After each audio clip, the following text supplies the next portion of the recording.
reviewed, quote, several million pages of files related to Jeffrey Epstein and wrote in a filing that the review will be finished in, quote, the near term, but did not provide a specific date. The latest DOJ filing comes more than a month after the legal deadline to release all its files.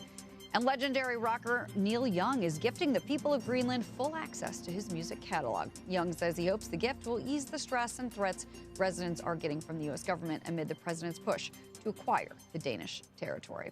Everybody loves music and can take you back to a special time in your life, so hopefully that works for some of those people that are feeling some stress. Kelly? Indeed. Courtney, thank you very much. Thanks. Coming up, 4 of the Mag 7 stocks are on deck. What is going on, guys?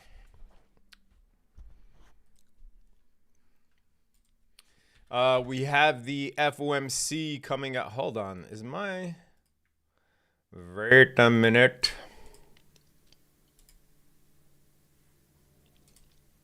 All right, cool.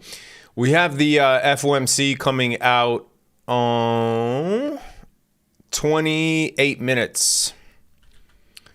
28 minutes, gang.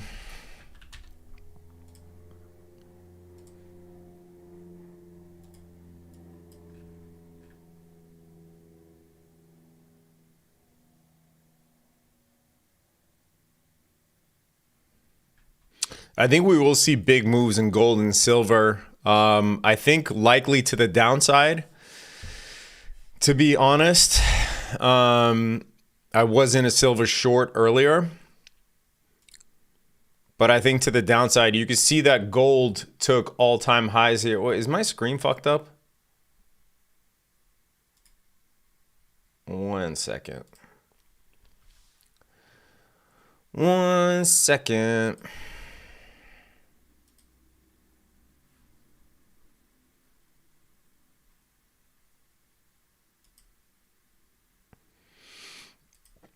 All right.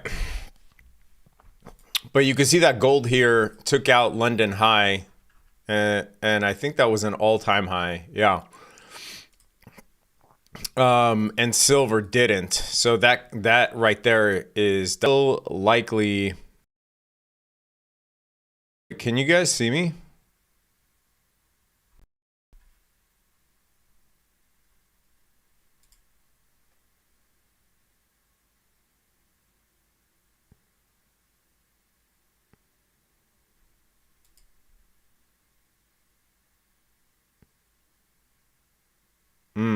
Let's see if it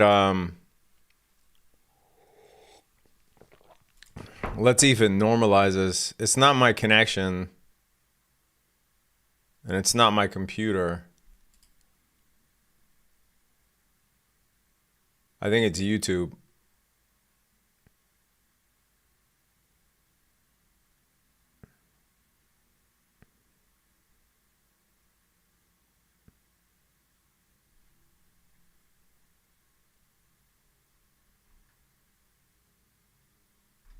The reverse of what we think will happen will happen.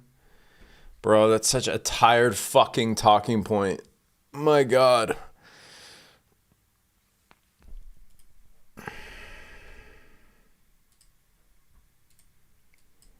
That's like the most noob thing to say.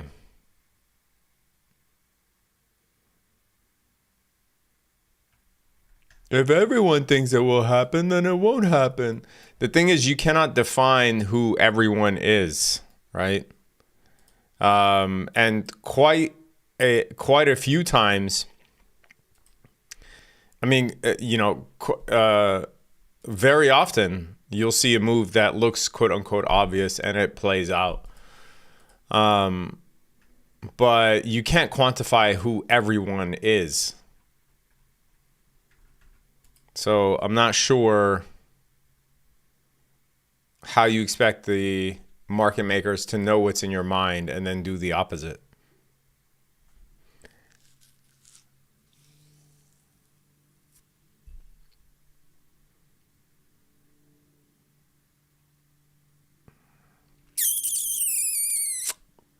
But yeah, I do think that that we will see. Actually, you know what? If the Fed meeting is in 23 minutes. Now, the Fed is expected to keep rates the same, and I don't I don't think they're going to raise rates. If Jerome Powell really wanted to, Jerome Powell can fucking nuke the entire world with 125 basis point raise if he wanted to. Like, do you know what will happen to the dollar if Jerome Powell raised rates just by 25 basis points today? The dollar will do this. And you will likely see a Volmageddon. Volatility will spike. You'll see the metals will absolutely crash. You might have the most historic crash on metals. And that's if he only raised rates by 25 basis points today. But he won't. So the expectation is that he likely does what's called a hawkish pause, where he'll not raise rates and then say, we don't know when we're going to cut, and not give any indication of a cut. Right now, if you look on the FOMC watch tool, the chances for a first cut are on June 17th. And that's only a 48% chance that the Fed does a 25 bips cut on June 17th. So, I don't think that Jerome Powell, especially because he's on his way out, I don't think that Jerome Powell will give an indication of a cut at any point. He's not going to say, oh, we're going to cut next month or we're going to cut in June. He's going to say the typical shit, right? It's going to be dependent on the data. We don't know. Inflation could be a problem. Tariffs could be a problem. But what we do want to hear him talk about is we want to hear him talk about, one, the Japanese intervention. I did a video on this last Sunday. But if you take a look at USD JPY, so this is dollars priced in yen. You could see that Friday, Monday, Tuesday, we just tanked. And now we're finding some support here. So likely Nick Timros or one of these talented finance journalists will ask him about yen intervention. And if he says we have no plans on intervening on the yen, then you will likely see USD JPY continue higher. And the dollar might get a bit stronger. If he says they're going to intervene, then the dollar is absolutely going to fucking tumble. And so is this. And that would send the metals higher, right? So they're going to ask him about that. They're going to ask him about maybe about the price of metals surging. And then now we are also seeing crude oil break out. So this is something that I mentioned in my videos and on X as well, that crude oil is finally breaking out. Typically, you see crude oil breaking out with the rest of the commodities. But this is the first time really since COVID that metals are breaking out and crude oil isn't. COVID was a different story because of the demand crush on oil since everything was shut down. This is a little bit of a different story, but now oil is starting to break out as well, especially as the dollar is breaking down. So, not gonna lie, the thumbnail of your video made me click. Okay. Welcome. Now, hopefully the content makes you stay.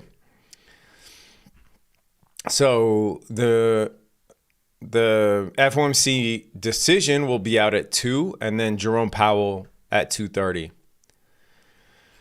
I am thinking of taking a gold short here.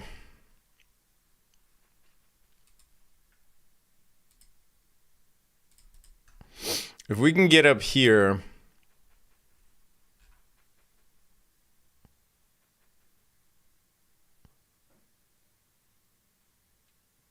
$69 F body says, appreciate your content, bro. Thank you.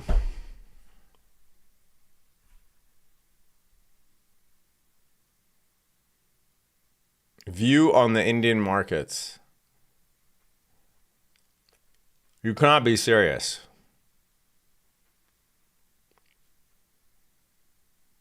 You cannot be serious.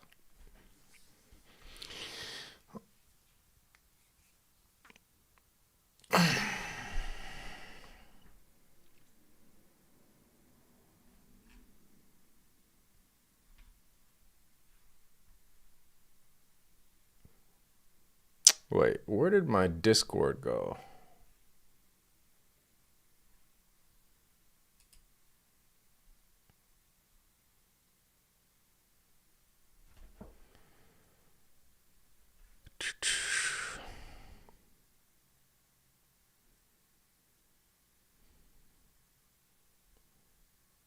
Silver is tanking. Yeah. Dude, I put this in the Discord.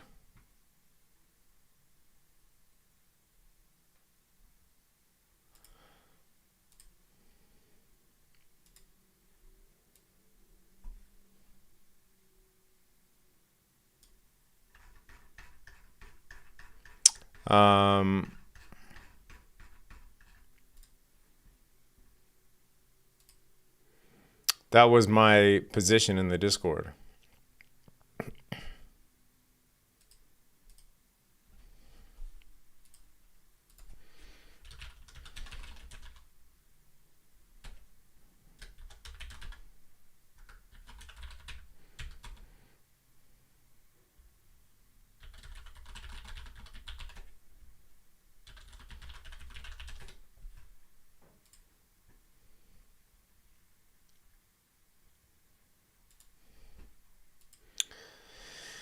Does the market care about gold and silver as in the stock market? Not so much, but it does care about the dollar.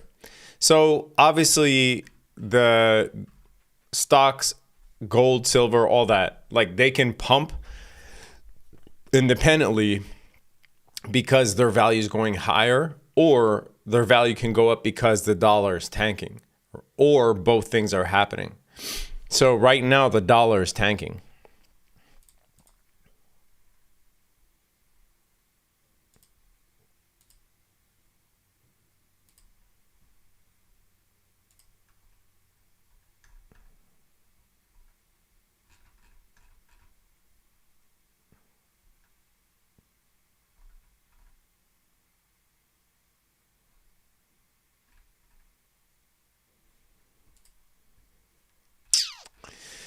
I want to see, I don't know, I'll likely not be in a short or a position at all right when the meeting is announced. As you guys know, you have the manipulative move initially, and then that will leave data highs and lows, and then you will have a counter move, and then once Jerome Powell starts talking, you will have yet another move.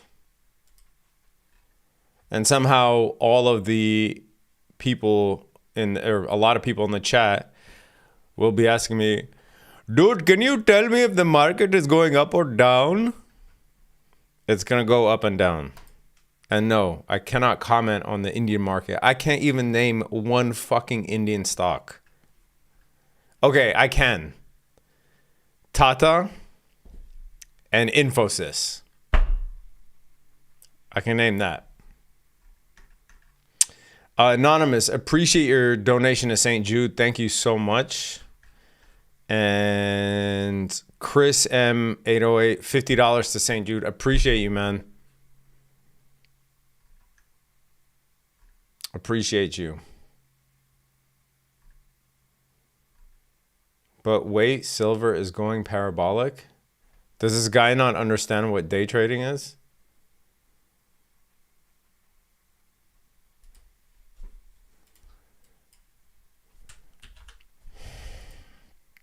If you look at the daily chart, silver is going parabolic. If you look at the 5-minute chart, you can catch fucking moves off the 5-minute that are contra to that.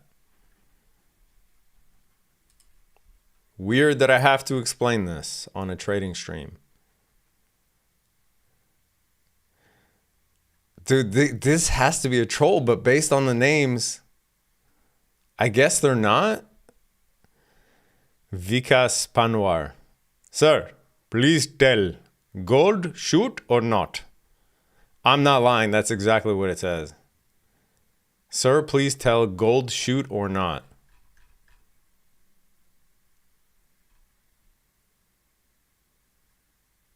This guy says manipulation move.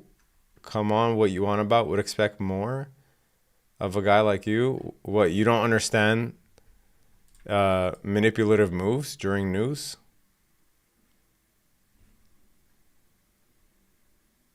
You sound just like my old manager.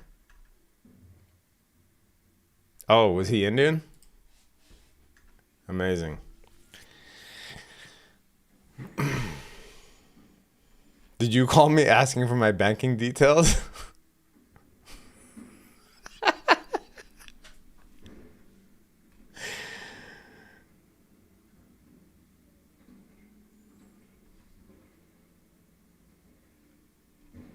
You're funny.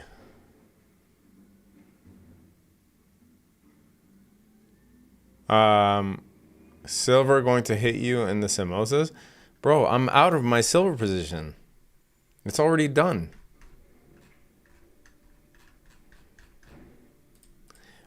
Wow, really, people don't understand trading at all. Like,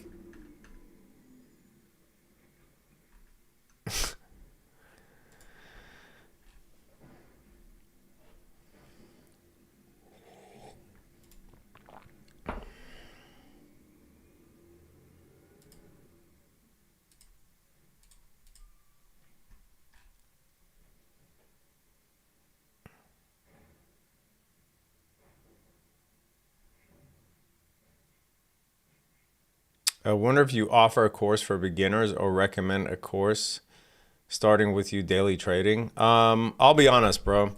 I don't think you're going to learn from a course. I think you're going to learn from watching someone trade live.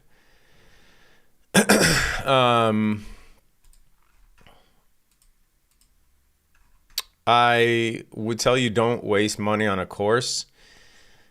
If you have the luxury of funds and you want to watch someone trade live whose style you like, sure, you can pay for that. You can also try to teach yourself first before spending money on something. It really depends on what's at your disposal. Like, I wouldn't tell anyone who doesn't have the means to pay for a course or pay to watch someone trade live. Only if you have the means and there's somebody whose style of trading you like, sure. But if they're not live trading and they're just selling you a recorded course, I don't care who that person is, bro. You're not going to learn from a course. You know why? Because a course is going to tell you, do this, and then this, and then this, and they're going to give you like perfect scenarios. When you watch someone trade live, and people in the YouTube who are in the Discord and watch me trade live every day, you have to make decisions. You don't have the benefit of hindsight. You don't have the benefit of a perfect trade. You know, you are going to make mistakes, and people will be able to see what trading is really like. They're going to see you manage your risk. They're going to see you, maybe cut your position if things change drastically and your thesis is no longer valid. They're going to see how you hold until your TP. They're going to see how you place your stop limit, etc. Like, that has a lot of value. A recorded course doesn't have a lot of value, in my opinion, because like learning the technicals and stuff is not hard at all. It's mastering the psychological side of trading. Apple looks really good here.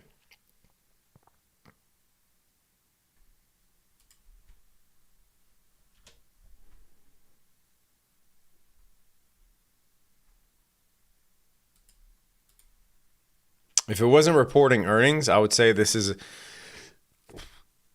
definitely a longable scenario here. FOMC decision coming out in 9 minutes, guys.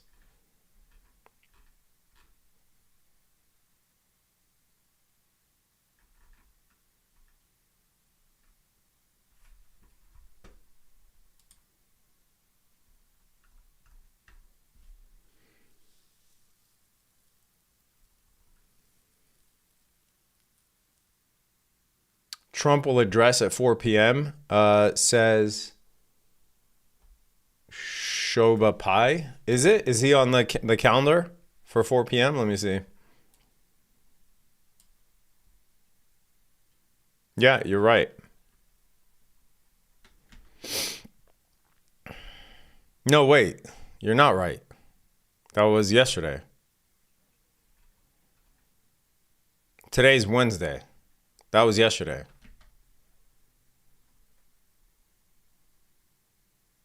So FOMC at 2, Jerome at 2:30, then tomorrow at 8:30 we have the unemployment claims. Unless it's not on this calendar.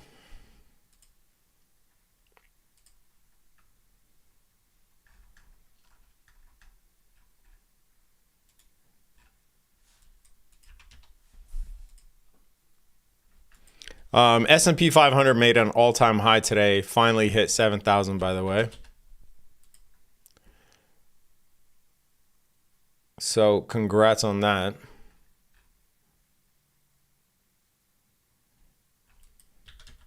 There is divergence with NQ.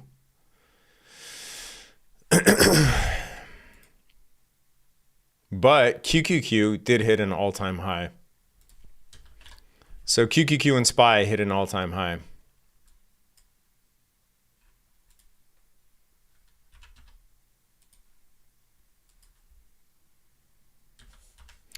I want to see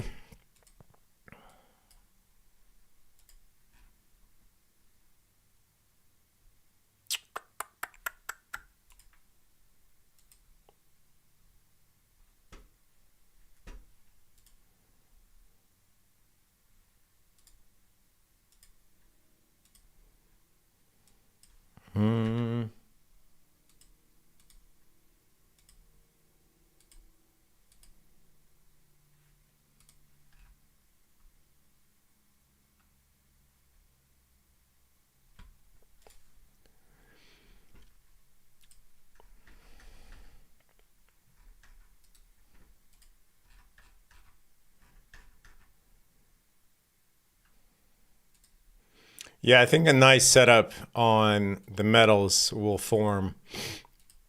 I haven't traded the indices at all today. I think the metals have had a much better setup.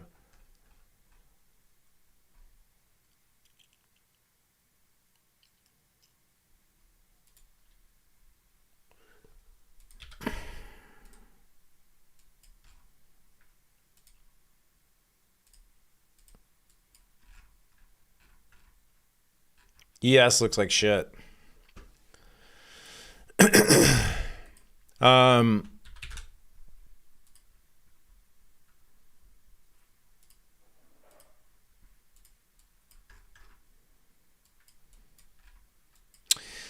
I think that there is, I sent this out in the Discord yesterday, but I think that there is a chance that Iron reports something big on February 5th. So Iron, this is a data center play, but their initial earnings was, I think, were on February 11th, and they moved it up to February 5th. Now, companies usually move earnings up when there is something groundbreaking and positive to report. Now, Amazon earnings are February 5th as well. And back in September, the CEO of Iron was talking about, he made a passing comment about AWS, but there wasn't any confirmation that they were working with Amazon. So there is some suspicion that what they report is going to be some sort of deal with Amazon on February 5th. And you could see here iron breaking out of this. I think it gets to 65 pretty easy, if not all-time high, depending on what happens on earnings. But I think it can have a pre-earnings run up to about 65.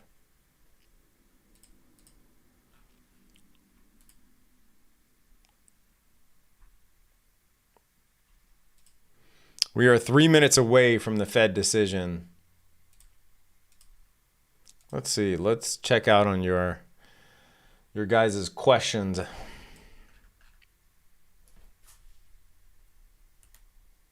I like Netflix right now. This could be solid. Yeah, I just think that they have to work out the the Warner Brothers deal. Thoughts on Meta earnings? Yeah, bro. Okay. Go to Vegas. That's a better proposition for you. A lot funner there.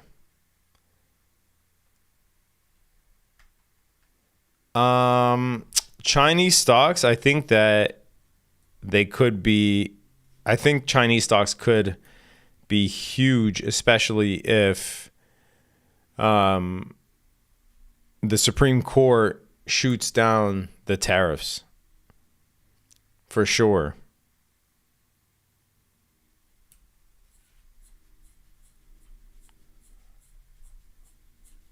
Spending my night studying the mastermind, game-changing knowledge. Hell yeah. We just kicked Silver's ass. Yep. Nice dead cat bounce on UNH. Yeah, I think UNH was a bit of an overreaction, but for sure in this market, you know, there's something to be said about taking the trades that the Trump administration is clearly calling out and not being on the side that the Trump administration is against. And a medical insurance company, it's clear so far that the Trump administration is not going to be supportive of them because they're trying to put caps on things to help out Americans.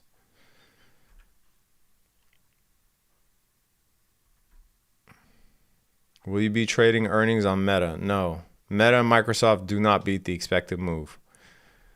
It's a 50-50. So I don't trade 50-50s.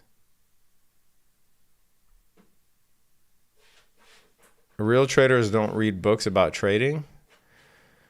It's fun and important to read about the history of the markets. But yeah, if you're trying to read a book on how to trade, I don't think that's valuable. But say that you wanted to read the lessons of like Jesse Livermore or what happened, you know, why the Fed was created, for instance, or you want to read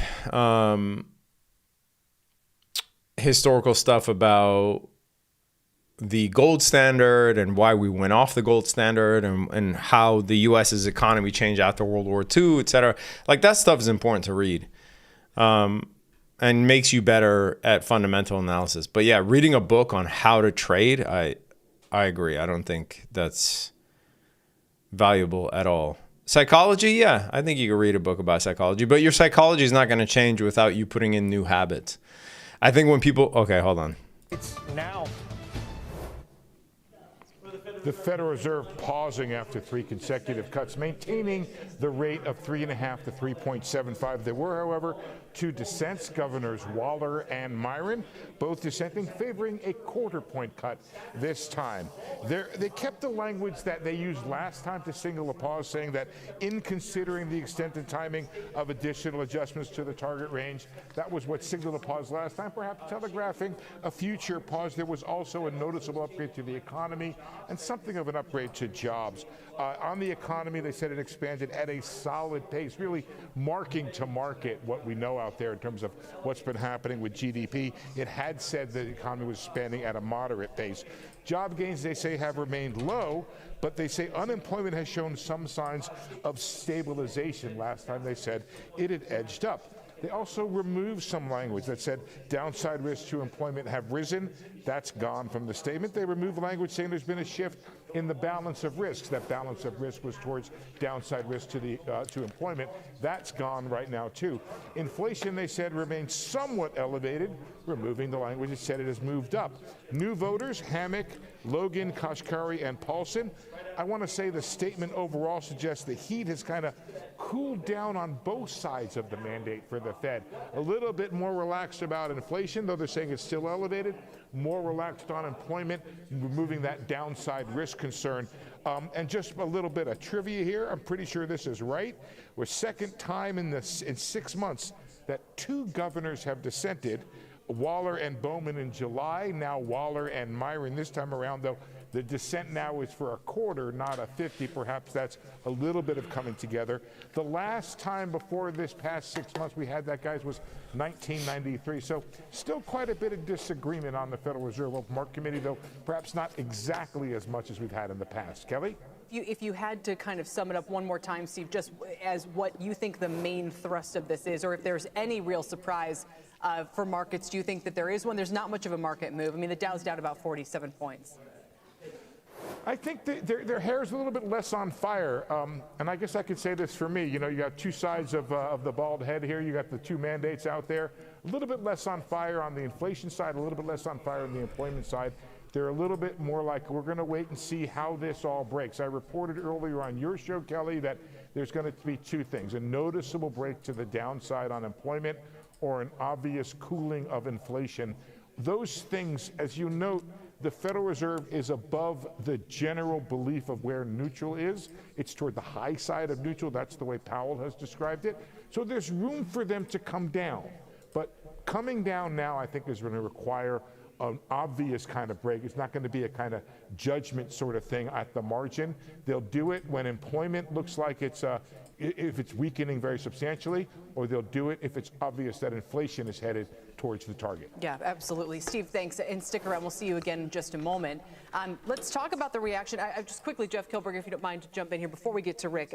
Some thoughts on what we're seeing play out. This is almost like the halftime interview when they're heading to the locker rooms. We haven't heard from Powell yet. This is very early in the game still, to be clear. But what do you think of this? Well, 2 dissents is interesting. It's kind of a stalemate if you think about it, because some folks were looking for it to be more hawkish, potentially more dovish. So this stalemate actually bodes well. We are going to see some volatility, but keep in mind the VIX at 16. It's illuminating the fact that we want more out of this press conference. David brought it up earlier. This press conference is going to be tangible, palpable, to see what we can do from now until May, when he supposedly, Fed Chairman Powell, is going to remain in office. Yeah, so it's kind of stuck. What was stagnant? Is that what you say? Stalemate. It's an old football term where you're on the goal line, you can't score. So it's like the tush-push. Sully knows about that. Yeah, I know. Listen, but I would disagree very quickly.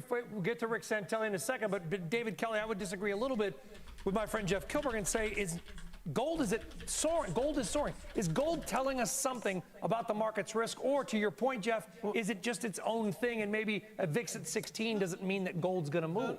Gold is soaring.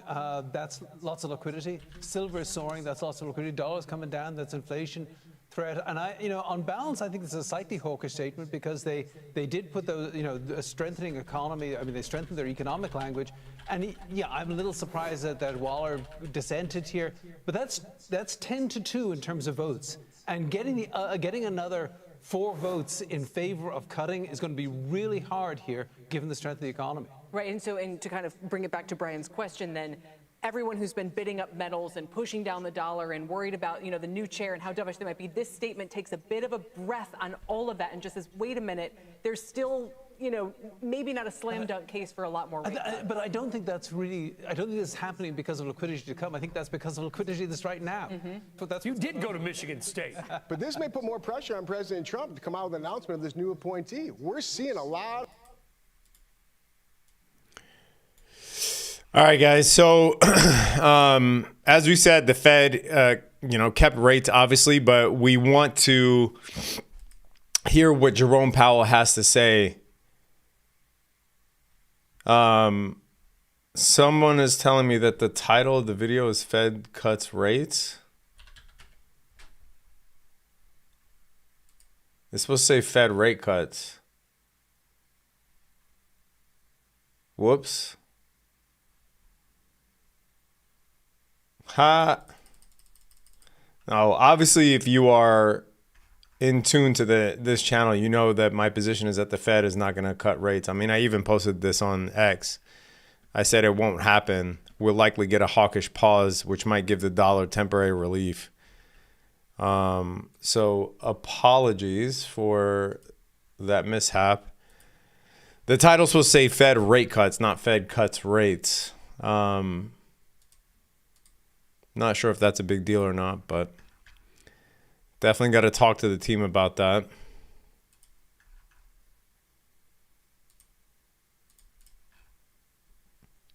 Right now, I think, like I said, that there is a likely a short on the metals.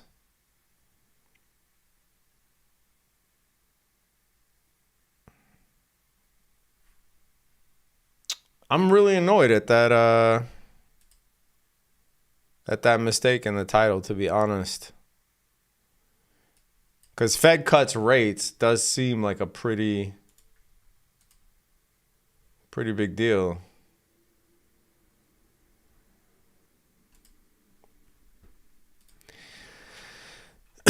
Anyway, I think we get a short on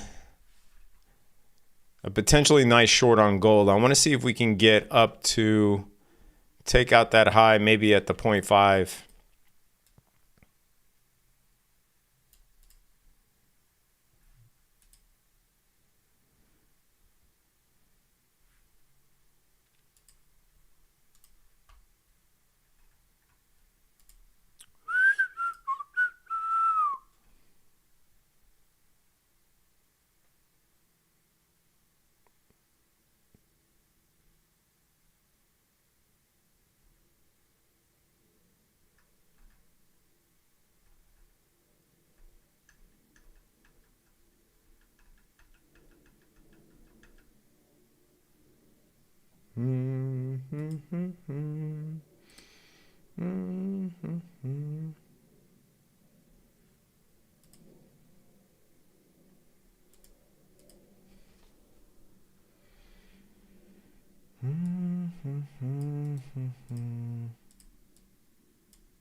Powell starts talking at 2:30.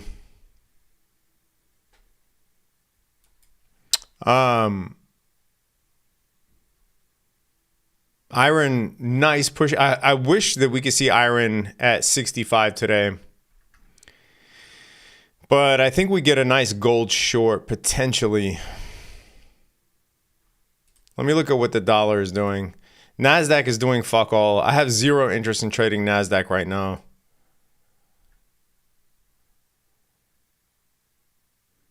There is bullish divergence between the S&P and NASDAQ. We get Jerome Powell in 20 minutes.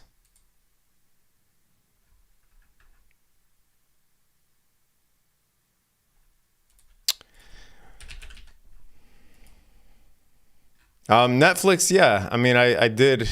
If you go back and watch, not my last video, but the video before, I gave you my thesis on Netflix. This right here, to me, this is the weekly chart. This looks like just an engineered breakdown here. You rarely see this on the weekly. This is something you usually see on the lower time frame charts. This perfect stair step down. But I think Netflix has had 1, 2, 3, 4, 5, 6, 7, 8, 9 red weeks in a row.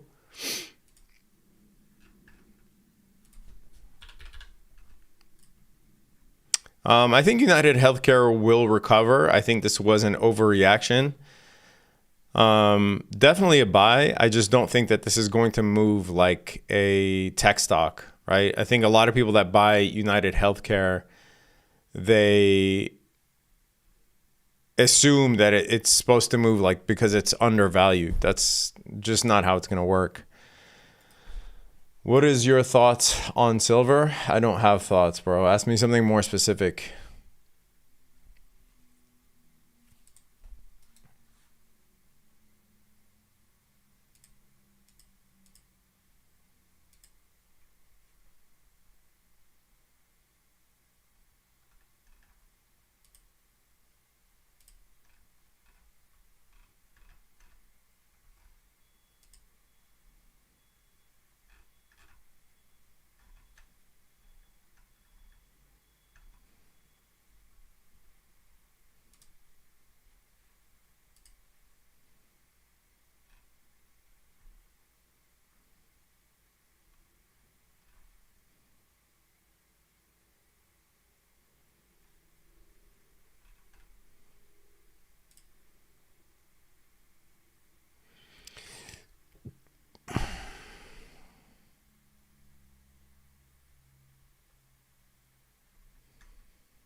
I'm going to put an alert up here on gold to see if we can get up to the golden pocket. I might take a short on gold. What about Meta? What do you think how the earnings going to be? They're going to beat earnings.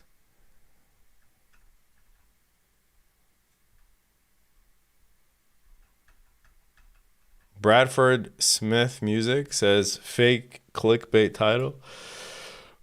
My God, bro. People will do anything but actually like put their brain cells together to learn how to trade. They'll focus on anything. The picture, the title, my appearance, how my hair looks today, whether I'm wearing like these glasses or not. Some people are like, oh man, those glasses fucking suck, bro. And some people are like, man, those are awesome. Like people will focus on anything except to learn how to trade. You know what? Let's see this Bradford Smith guy.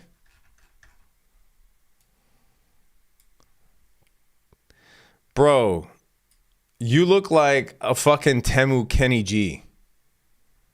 Let me look at this. There has to be another picture of you besides the one that's completely shaded by the sun. Oh, you got some music up. Let's hear this.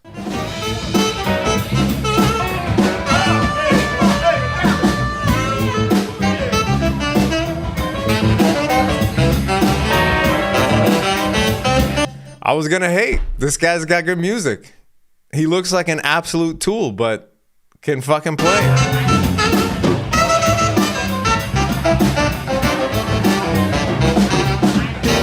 Bro, Lenny G can fucking play, bro. Shout out to Lenny G. It is pretty embarrassing. You're probably my dad's age, somewhere around there, talking shit on the internet. Probably a little weird, I would say, to be that old and talking shit on the internet. I would probably get my dad some counseling if I walked in and he was just talking shit to somebody online. I would get him some, maybe see if he's got a little dementia going on or something. But fucking Lenny G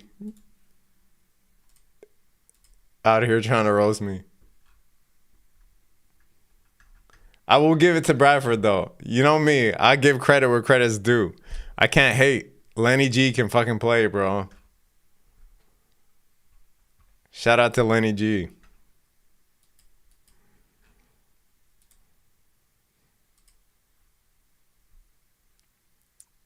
All right, let's see.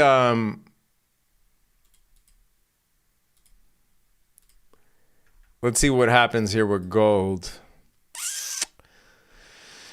The thing is, we do have epic bullish divergence between gold and silver. So I want to be careful taking a big short here. And then this is the 15-minute.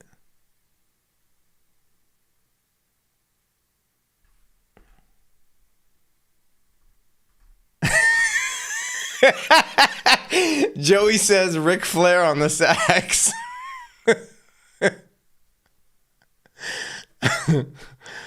Oh, man.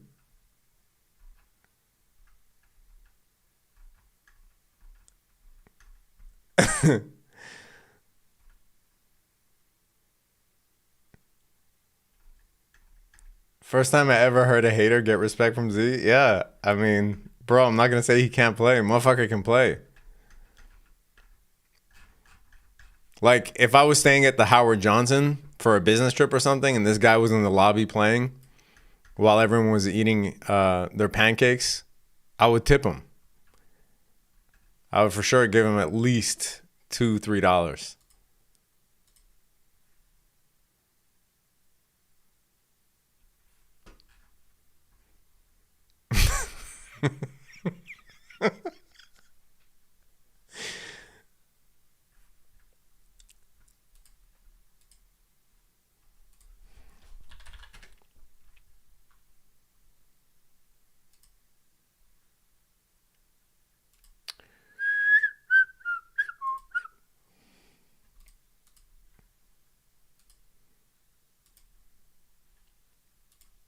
I want to see if we can get up there.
We got Jerome Powell in 10 minutes.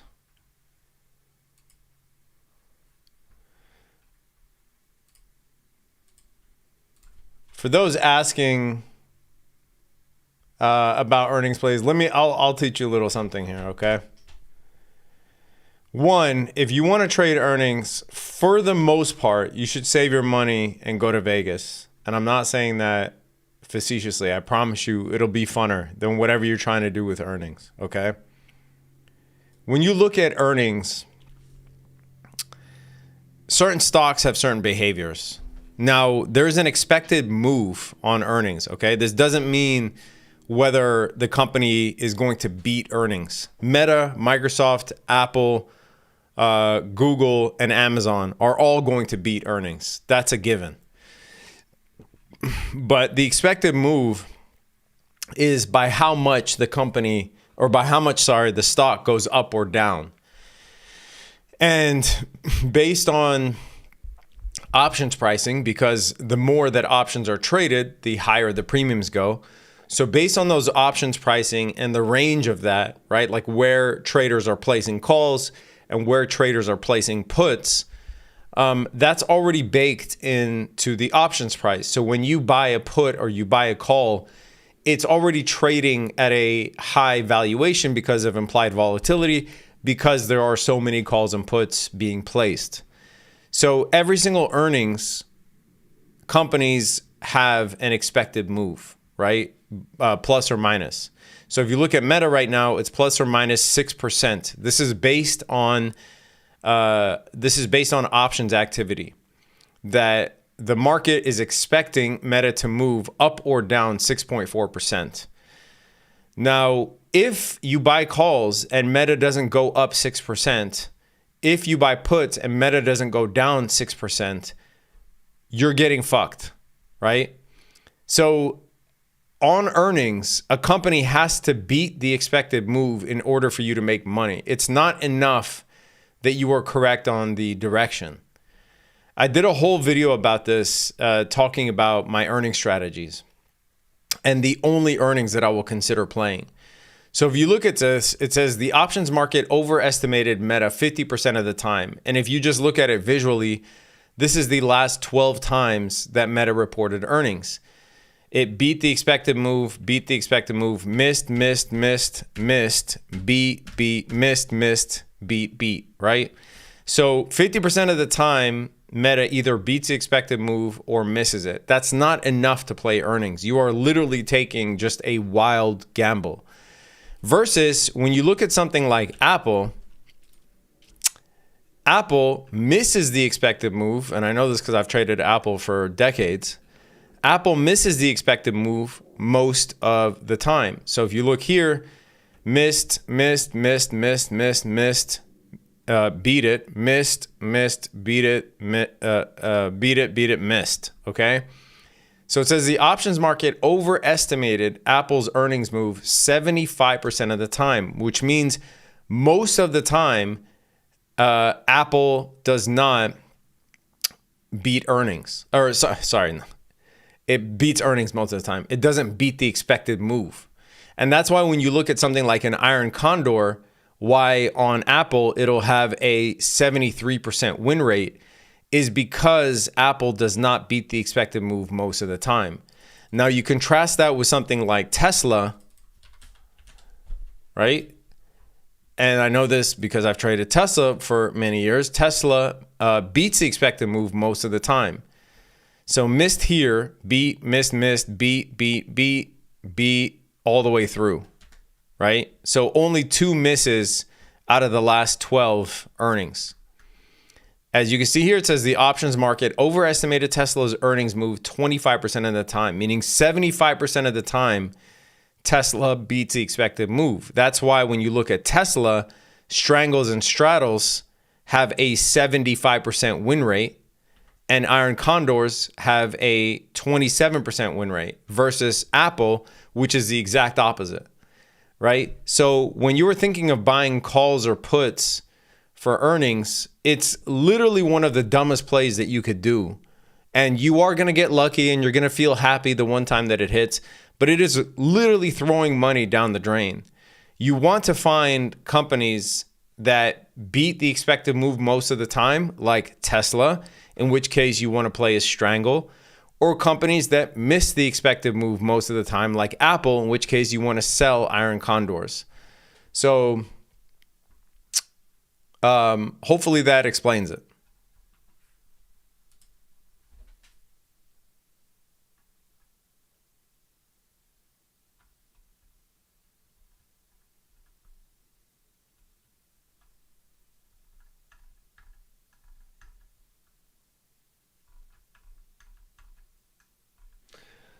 Gallows of Time, appreciate your $50 donation to St. Jude's. Thank you so much. Oh my God, bro. Your plants need water. I told you. Motherfuckers will literally do anything. Will literally do anything except for fucking want to focus on actual trading. Your hair sucks. Your plants need water. Your title sucks. I hate the image. All right. Jeff Power. My plants need water. How about I told you, what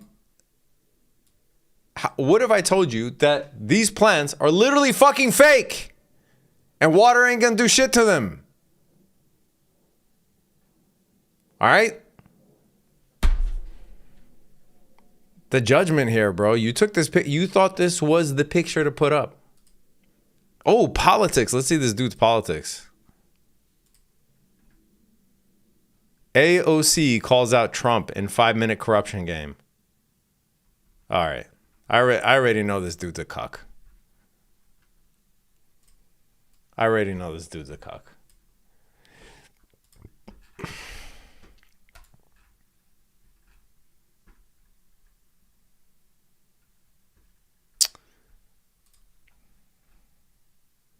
All right, I want to see gold. If it pushes up here, yeah, it did react a little bit off of that 0.5, but it's in a 5-minute fair value gap, and silver does look a little bullish here to me. So I'm a bit wary of taking shorts here. And Powell talks in 2 minutes. I think there's a chance, as always, we're going to get manipulative moves in both the dollar as well as in the indices.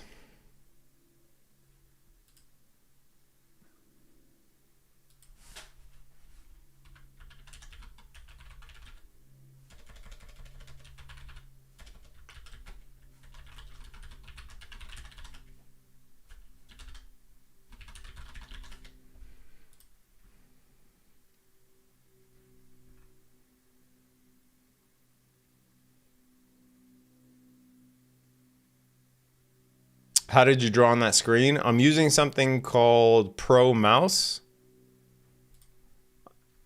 I can't remember if I paid for it, if it was free.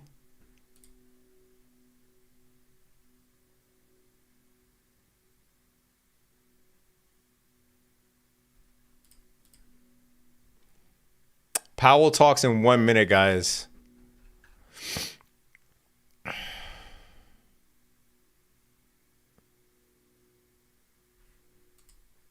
Man, if you're trading the S&P or NASDAQ, wow, dude.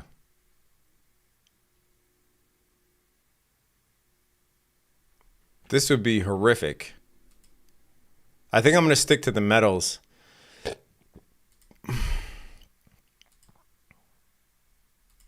All right, let's hear Powell.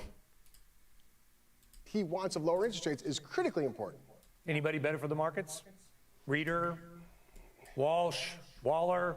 I think Rick Reeder is a practitioner. He understands it. Obviously, coming out of BlackRock, he's the guru. So having him control the innovative toolbox more so than one of the others. But they're all great candidates. I don't get into politics silly, but they're all great candidates. But Rick Reeder would be interesting because he could really come up with a couple different things to help the economy, maybe not lowering the front end of the curve, the back end of the curve. Here it comes, Chair, but it's the whole composition of the board for financial deregulation and all the rest of it. So as mentioned, here comes Fed Chair Powell. Good afternoon. My colleagues and I remain squarely focused on achieving our dual mandate goals of maximum employment and stable prices for the benefit of the American people. The U.S. economy expanded at a solid pace last year and is coming into 2026 on a firm footing.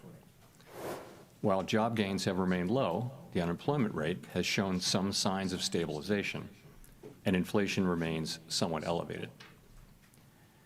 In support of our goals, today the Federal Open Market Committee decided to leave our policy rate unchanged.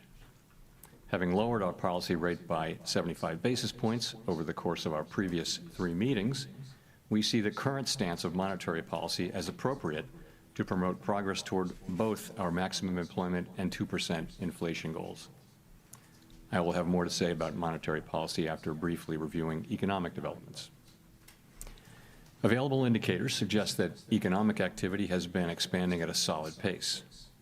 Consumer spending has been resilient, and business fixed investment has continued to expand. In contrast, activity in the housing sector has remained weak.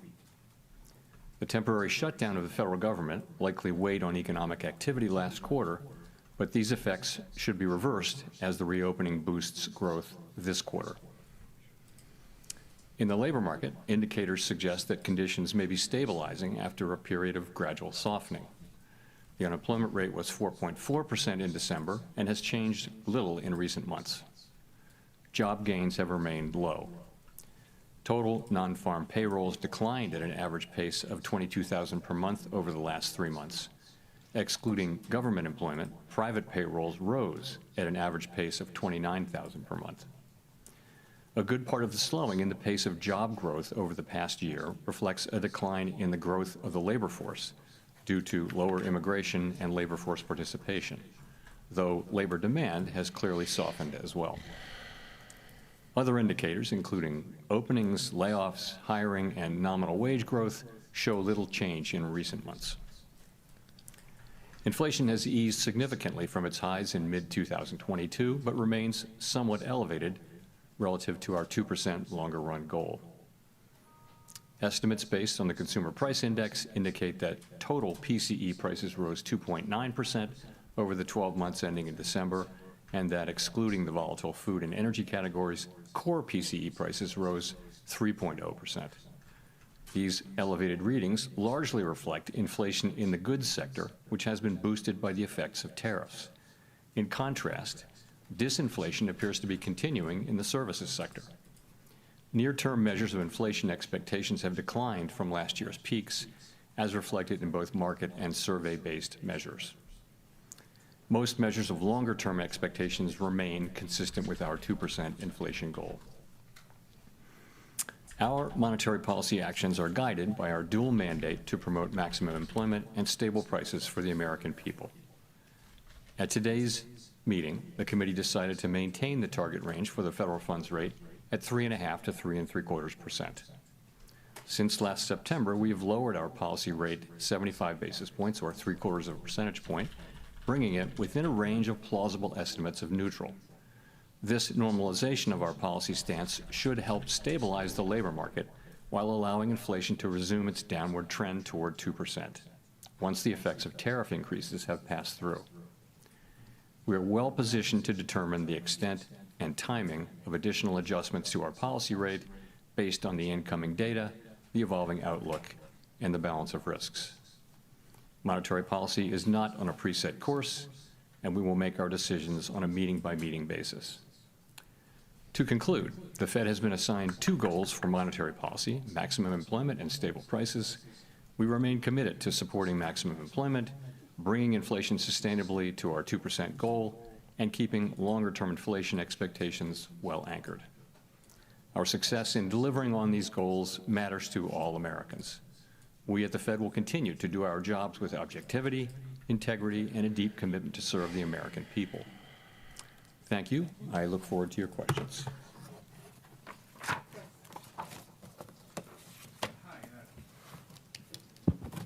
Chris Rugaber at Associated Press. Thank you. I wanted to ask that, you attended the Supreme Court hearing last week on the Lisa Cook case, and Treasury Secretary Scott Bessent criticized that as political. Can you say why you attended and what you would say in response to the Secretary's criticism? So let me start with, I don't respond to comments by other officials, whoever they may be. It's just not appropriate to do that. I will tell you why I attended. I would say that that case is perhaps the most important legal case in the Fed's 113-year history. And as I thought about it, I thought it might be hard to explain why I didn't attend. In addition, Paul Volcker went to a Supreme Court case famously in, I guess, 1985 or so. So it's precedented, and I thought it was an appropriate thing, and I did it. Great. And then just quickly follow on the job market. you mentioned last month that the household survey might be distorted, and you also mentioned the potential for overcounting jobs, which would suggest that we're still in a negative hiring pace. So do you see the drop in the unemployment rate as solid? And what's the basis for saying that things have stabilized? Thank you. So, yeah, really two questions. One is, so we're getting through the distortions in the data from the shutdown. However big they were in November, they're smaller in December. So we're getting to a place where they're no longer material. They're still there, but it's a tweak here and there. The reason why we changed the statement, let me pull it out, was simply, it used to say that judges that downside risks to employment rose in recent months. So we saw, data coming in which suggests some signs of stabilization. I wouldn't go too far with that, but some signs of stabilization. There are also some signs of continued cooling. And so we thought that was no longer an accurate description of the data. In addition, the outlook for economic activity has clearly improved since the last meeting, and that should matter for labor demand and for employment over time. So for those two reasons, we thought we would take that language out of the statement.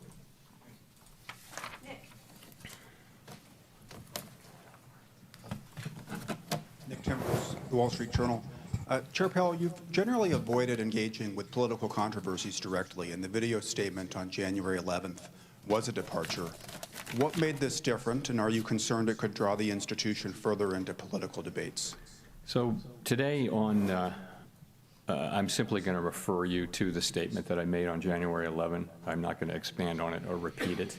So I'm just not going to. This is really about the press conference and the economy and what we did today, and some ancillary areas, but I'm not going to be getting into that.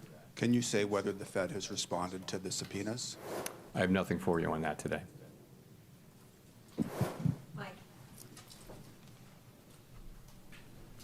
Michael McKee from Bloomberg Radio TV. Have you made a decision on whether you would remain as a governor of the Federal Reserve? And if so, would you tell us what it is? And if not, when might we anticipate a decision?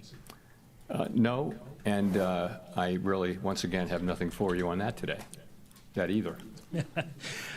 Why would you want to leave it all under the circumstances? Again, I don't want to get into this. It's not something I'm. There's a time and place for these questions, but not something I'm going to be getting into today. Thank you. Thank you. Claire Jones, Financial Times. Thanks a lot for taking my questions. In another one that might, lead to a similar answer. We've seen quite big movements in the dollar over recent days. What do you think is driving the US currency lower? And have you been at all concerned just by the extent of the volatility we've seen this week? Thank you. So, Claire, as you probably know, we don't comment on the dollar. Really, the administration, especially the Treasury Department, has the job of oversight over the currency and exchange rates and all that. We don't comment on that. It's not our role. So I have nothing for you. But, what's your view on the market movements? What do you think behind them? Is it asset managers diversifying? Is it? Yeah, I just don't. We don't talk about the dollar. We don't talk about what moves it around. It's just not appropriate for us to do so. Really, the Treasury Department has that. It's their role, their bailiwick, and we stay off it. We do monetary policy and some other things, but we don't comment on the dollar. Sorry. Hi, Chair Powell. Neil Irwin with Axios.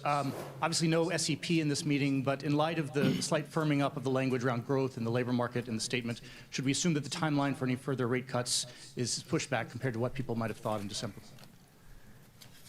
Well, first of all, if you look at the incoming data since the last meeting, clear improvement in the outlook for growth. The data have come in, and sentiment, the Beige Book, everything comes in suggesting that this year starts off on a solid footing for growth.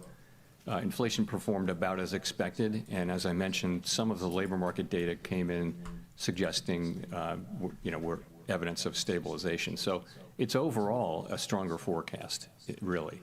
if that's your question. I'm not sure I answered your question.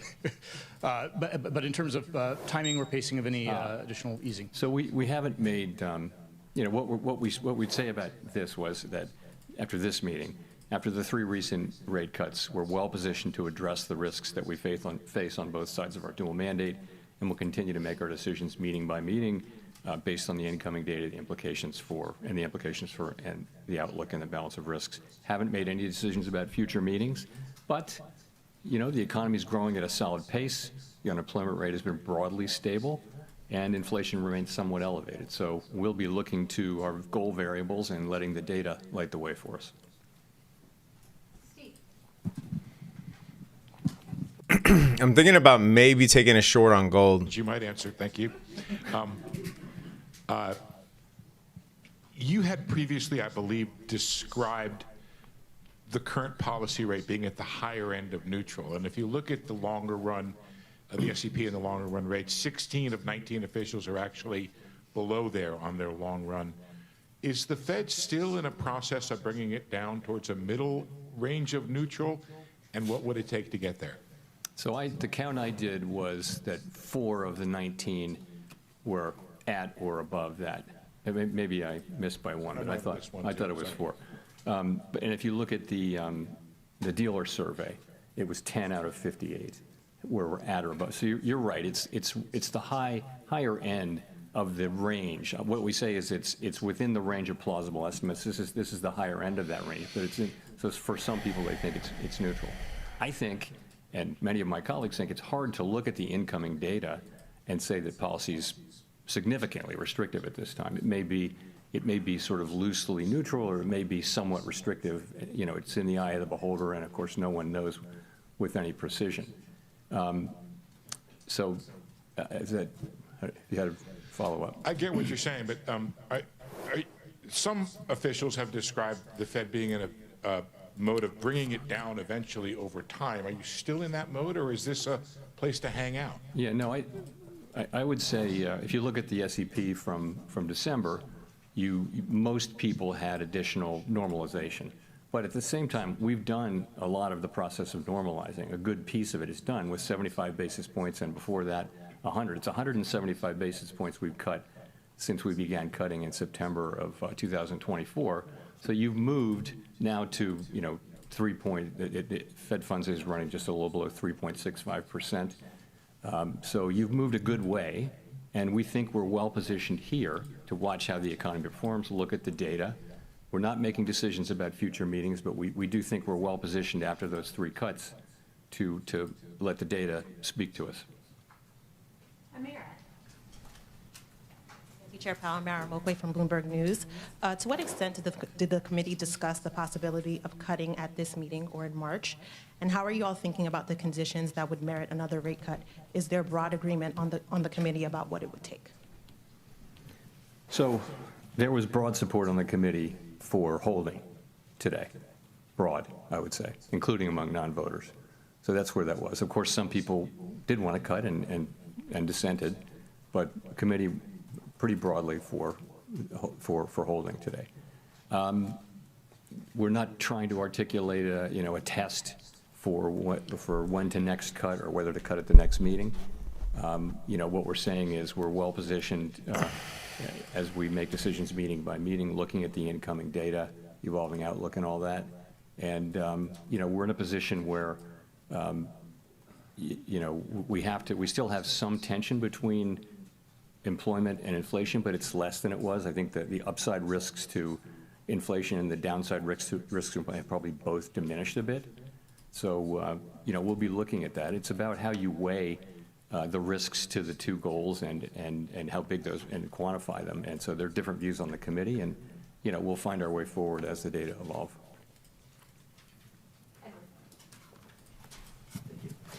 Thank you, Mr. Chairman. Edward Lawrence from Fox Business. Has the effects of tariffs already moved through the economy on prices?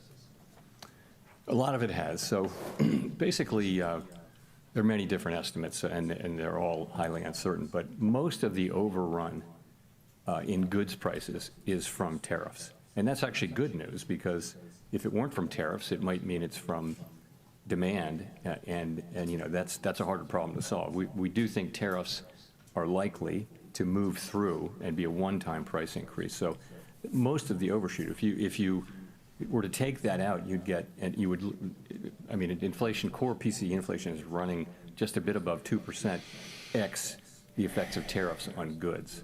And the other good news is, if you look away from goods and look at services, you do see ongoing disinflation in all the categories of services. So that's a healthy development. So that's what's going on. The expectation is that we will see the effects of tariffs flowing through goods prices, peaking, and then starting to come down, assuming there are no new major tariff increases that are begun. And that's what we expect to see over the course of this year. If we see that, if we see that, that would be something that tells us that we can loosen policy. Also, if we see something that suggests that the labor market is not stabilizing, that in fact the downside risks reemerge or the data just get worse, we'd have to look at both of those. We have a two-sided mandate. If I could, if President Trump does pick a new Fed chairman before May, what does that look like? How would you work with that person, and what does that transition period look like? I don't have anything for you on that. You know, that will depend on Congress's actions and things I can't speculate on. Howard Schneider with Reuters. Thank you for taking our questions.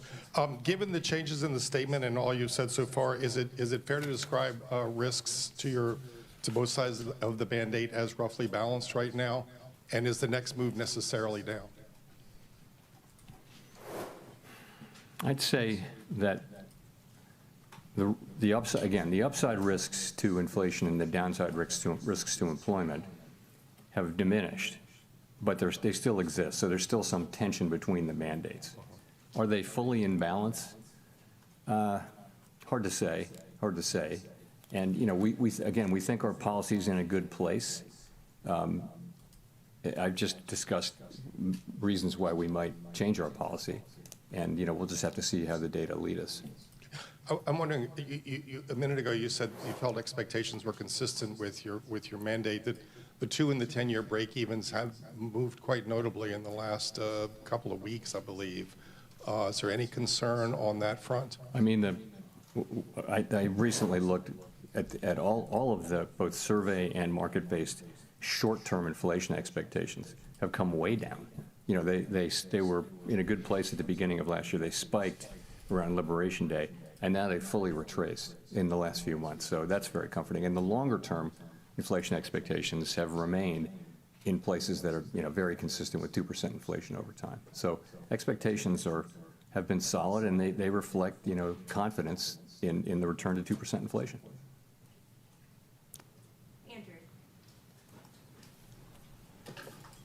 Apologies if this is a little bit repetitive, but in the past you've said that the reason you cut rates was that the risk to the labor market was greater than the risk to the inflation side.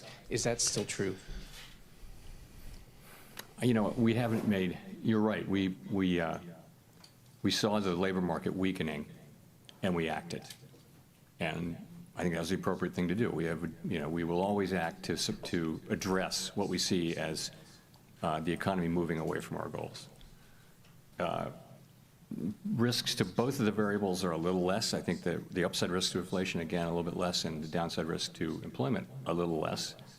I just would say that I'm not making a judgment about how, you know, one of them is more at risk than the other, just that the risks to both of them have diminished. Okay, thanks.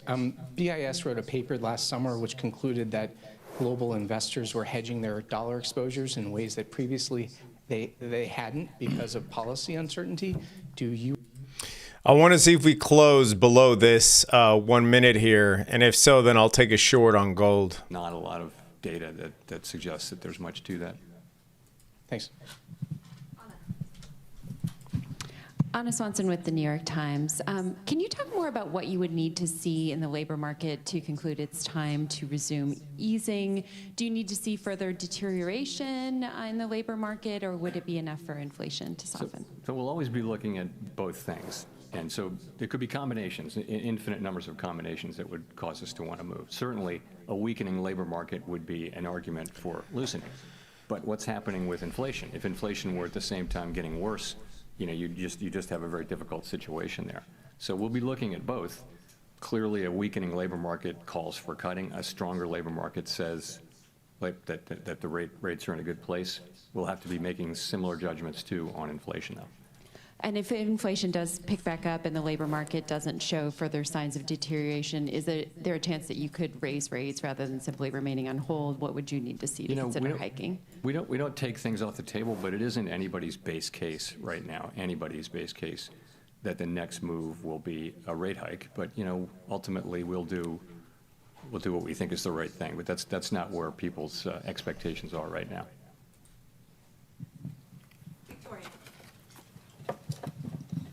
Hi, Victoria Guida with Politico. I wanted to ask, you've talked in the past about concerns about the U.S. fiscal trajectory, and we've seen in the Japanese bond market a lot of turmoil recently, in part due to concerns over their fiscal and long-term economic outlook. So do you worry that the U.S. could at some point find itself in a similar situation to Japan, whether for fiscal or demographic reasons? Over time, you've seen that U.S. rates have remained they haven't moved a lot, really for a while, but they haven't moved a lot because of what's been happening in Japan. So it's more of an over time thing. The U.S. federal budget deficit is, uncontroversially on an unsustainable path. The level of debt is not unsustainable. It's very much sustainable, but the path is unsustainable. And the sooner we work on it, the better. But, right now we're running a very large deficit at essentially full employment. And so the fiscal picture needs to be addressed, and it's not really being addressed. So that's important. I'm not in any way connecting it to some sort of near-term market event, but ultimately it's something we'll have to deal with. And that in the end game, that's where you wind up, is in some kind of a difficult thing. But that's not where we are. It's not what Japan is either. But it's certainly not where we are right now. Does it reduce the effect of your rate cuts that longer-term rates have overall not really budged that much? I wouldn't say that. The thing is, technically, higher longer-term rates means less accommodative financial conditions. But remember, many things move longer-term rates. It's not mostly what happens on the short end. There can be effects of longer-term rates from moving our policy around, but it's much more assessments of the fiscal path and fiscal policies and risks and things like that move the 10-year around. You can look back and find periods where we've been very actively moving the policy rate over the course of a year, and over the course of that year, the 10-year is exactly where it started. So there's not a tight link between 10-year rates and the overnight rate. Thanks so much, Elizabeth Schulze with ABC News. Republican Senator Tom Tillis, who sits on the Senate Banking Committee, said he will block any Fed nominee, including the chair, until this investigation into you is resolved. Do you support this move by the senator, and what conversations have you had with the senator? I've got nothing for you on that. More broadly, what would happen to American households if the Federal Reserve loses its ability to operate independent from politics? So really, the point of independence is not to protect policymakers or anything like that. It just is that every advanced economy democracy in the world has come around to this common practice. It's just an institutional arrangement that has served the people well, and that is to have a separation between. Man, the moves so far have been pretty boring. I've never seen NQ in this tight of a range during FOMC. Same for ES. This right here, unless you're scalping, is really untradeable. And then in terms of gold and silver, we're still moving higher into the golden pocket. Silver does look a little more, silver does look weaker than gold, but there isn't any real trade setup here just yet.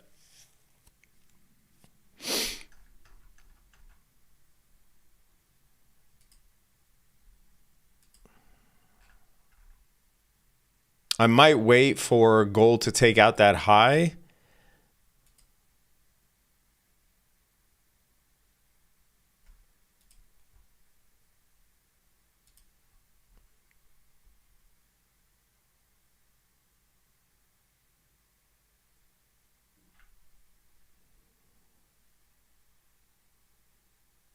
but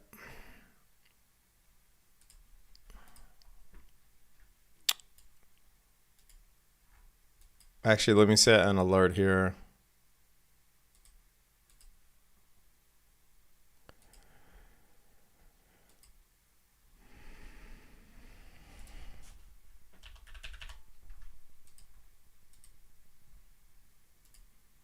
Man, Oklo absolutely ripping 11% a day. I had options on Oklo that were actually down significantly. Oh shit, those iron calls are up like crazy. I had a nice little position on iron to get to that 65 range. That's up 30% now.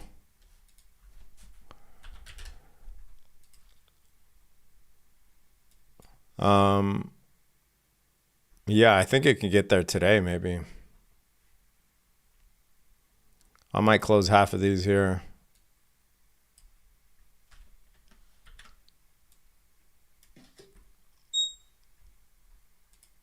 Okay, gold got to that high.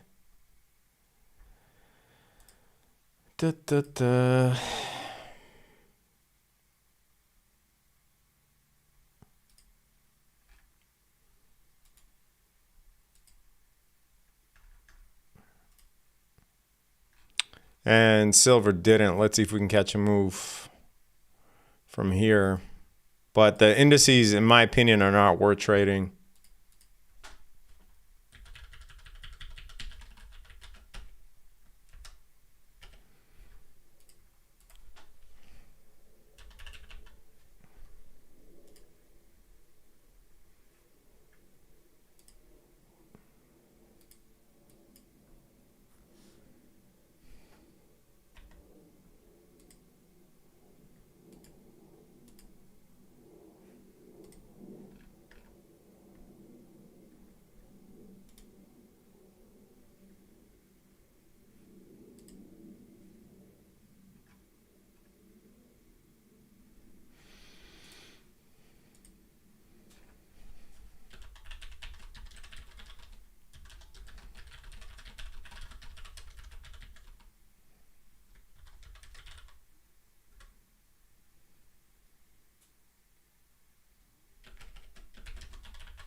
Financial conditions have been supportive, but before the fiscal effects really are shown. So essentially the economy has once again surprised us with its strength, not for the first time. And, consumer spending, although it's uneven across income categories, but consumer spending overall numbers are good. And we're benefiting from the AI build out of data centers. That's another thing we're benefiting from. But economy overall, the growth is on a solid footing. It looks like, and it's not just those things. It's just the consumer is filling out surveys that sound really negative and then spending.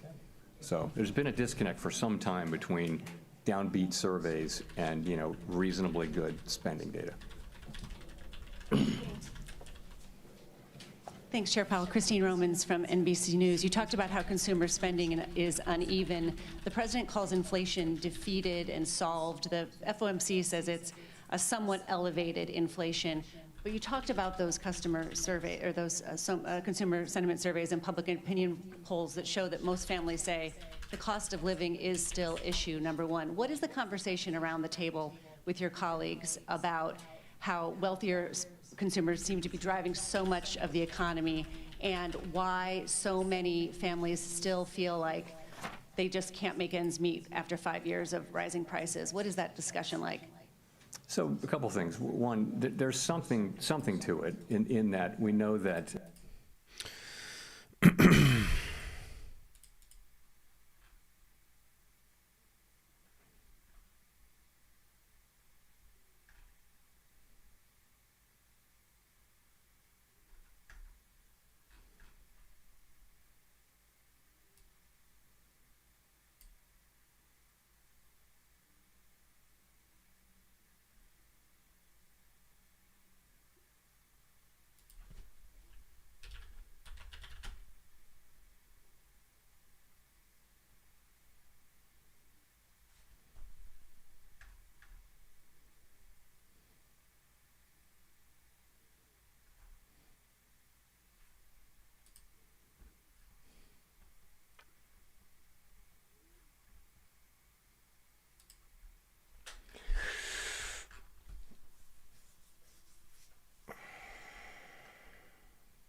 this is bizarre with metals going higher. No, just look at the dollar.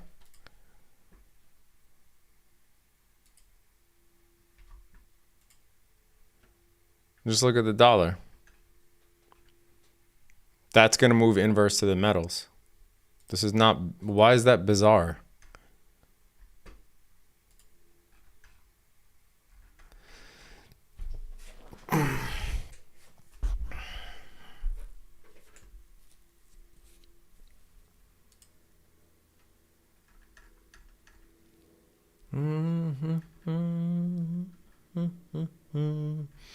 But I think when Powell's done talking, there might be a potential retracement short.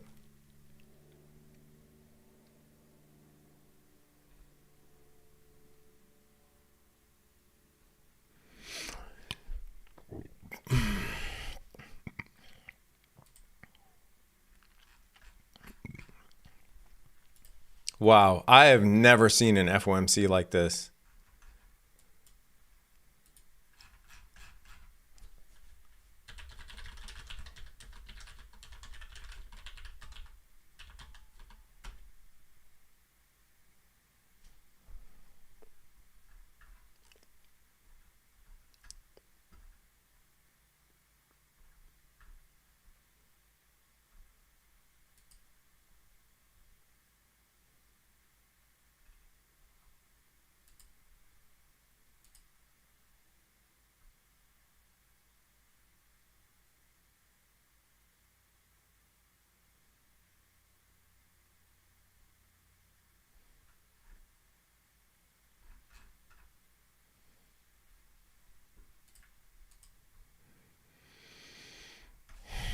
I have never seen an FOMC like this where NQ and ES are just chopping. Like, yeah, we did get, you know, the usual spikes, but they were just still in today's range.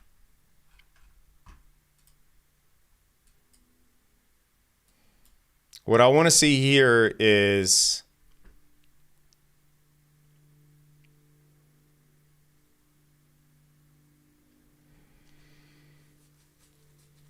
whether silver takes out the high or not.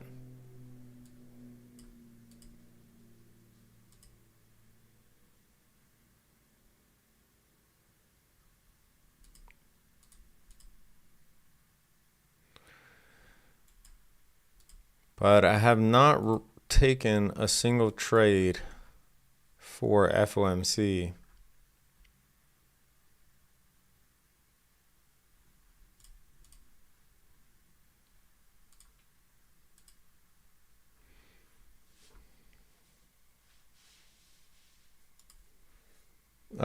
In terms of a day trade, I mean, I had the iron swing.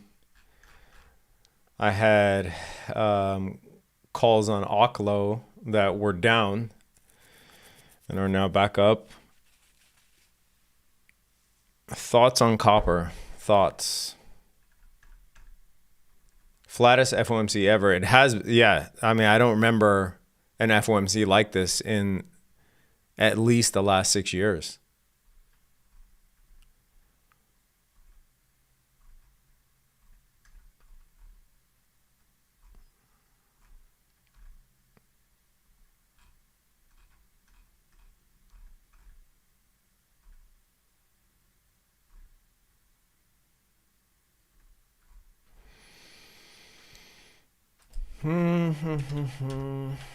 Which sucks because I really want to find a good trade here. That tariff, how long it takes to reach a place where it's affected the price level, and that's it. So we're getting better at that, and our estimate is that it'll be sometime in the middle of the year, but I wouldn't look for great precision in that. But, you know, we'll be able to see whether things are moving in that direction. I think, you know, we will be able to see. Richard Escobedo. Thanks, Chair Powell. I'm Richard Escobedo with CBS News. I want to look outside the U.S. about what's happening outside our shores and how it impacts the U.S. Canada's Prime Minister said last week that there's been a rupture in the global order, and I wonder how you're thinking about geopolitical risk as He's not going to answer to the that. U.S. economy. So I can't comment on that speech or statement or anything like that. Geopolitical risk for us is, a lot of it is around energy, oil. And so far we haven't, for all the turmoil, oil prices have come down, as you know, and so we don't really see much. Longer than that, it's trade, and the trade, our economy has pulled through pretty well, you'd have to say, given the very significant changes in trade policy. The U.S. economy has pushed right through. Partly that is that the way that what was implemented was significantly less than what was announced at the beginning. In addition, other countries didn't retaliate, and in addition, a good part of it hasn't been passed through to consumers yet. It's being taken by companies that stand between the consumer and the exporter. So that's where that is. Jennifer. Thank you, Chair Powell. Jennifer Schonberger with Yahoo Finance. With third quarter GDP growing at 4.4% and the fourth quarter expected to have a 5 handle on it as to what the Atlanta Fed is predicting, at a time when you had a government shutdown and we thought that was going to shave off some growth, you've also got the fiscal tailwinds you've talked about, big tax refunds coming, potential tariff dividend. How could you cut rates and not spur inflation in that environment? Well, good question. We didn't cut rates today, but it depends on how fast potential output is growing, right? I'm just asked in principle. I'm not saying this is what's happening, but there's growth and there's how fast the potential is growing, and at a time of high productivity growth, potential output is rising. So it really matters whether potential output is growing as fast as actual output, and it would matter over time. The numbers you cite were for quarters, and quarterly GDP is, you need to look at 12 months because quarterly GDP can be very lumpy. GDP was negative in the first quarter last year. So the overall, over the year, the numbers were nothing like that. It was more in the mid-2s for the year. And how do you explain the divide right now between strong economic growth and the job market? Is it productivity that's filling the gap? And is productivity being driven by AI at this point? So there has been, you're right, there has been a divide of solid growth, but what looked like a weakening labor market. And that can be explained by rising productivity. But I would say we do see signs of, certainly of the unemployment rate stabilizing. So it may be we're seeing the beginning of the resolution of those two things. Also, as you probably know, the lore is that when GDP and the labor market get into an argument, in the end, the labor market data is more reliable. GDP data is very hard to collect and understand, but nonetheless, I think we may be seeing that tension resolving a little bit. Too soon to say with any confidence, though.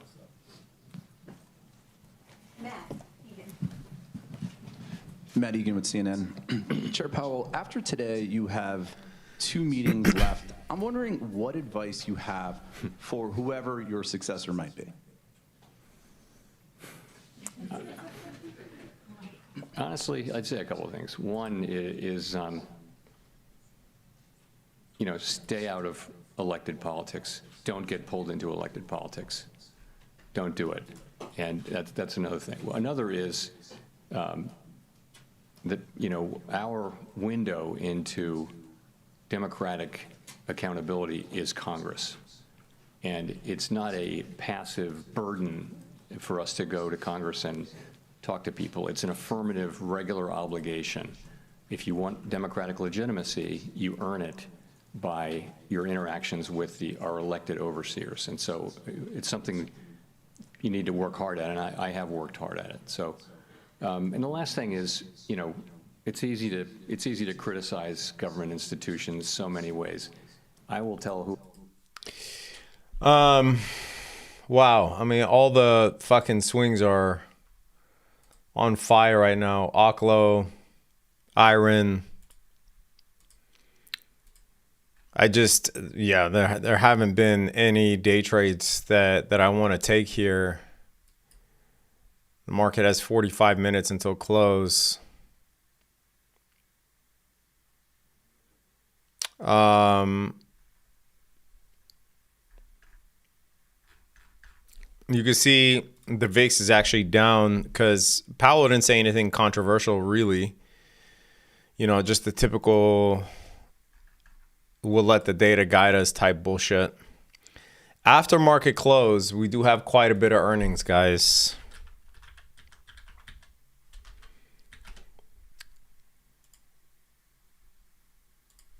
Wait, is Tesla today? Yeah, I think Tesla's today.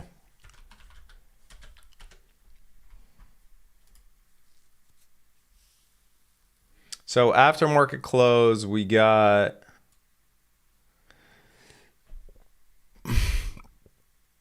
Microsoft, Meta, and Tesla. Microsoft and Meta will beat earnings. Tesla will probably have a shit earnings. The expected move on Tesla is, let me see.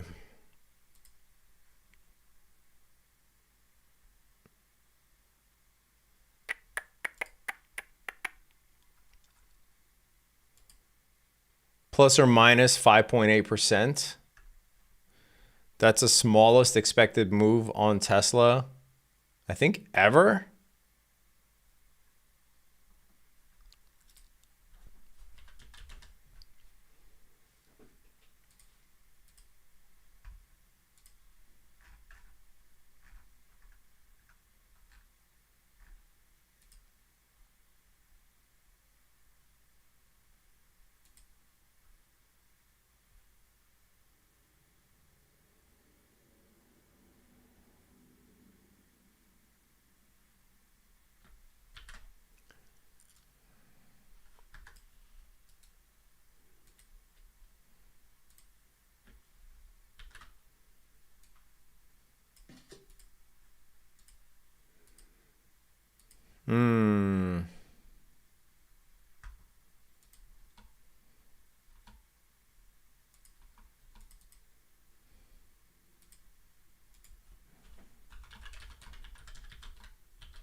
Let me look what a strangle looks like. Hold on.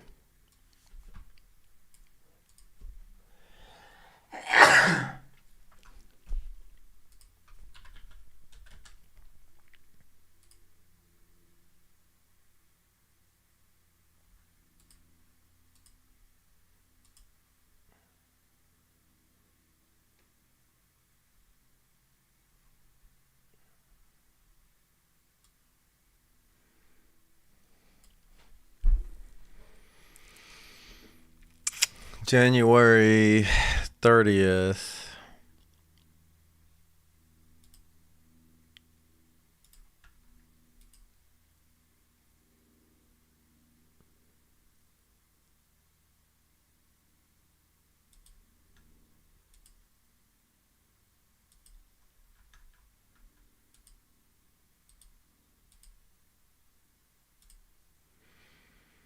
So 455 call.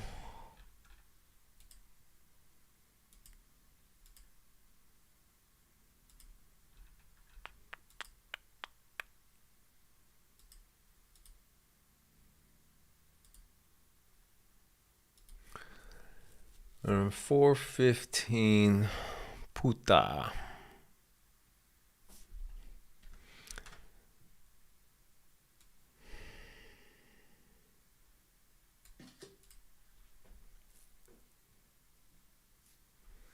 I don't know. Does Tesla really beat like that? It says 75% of the time.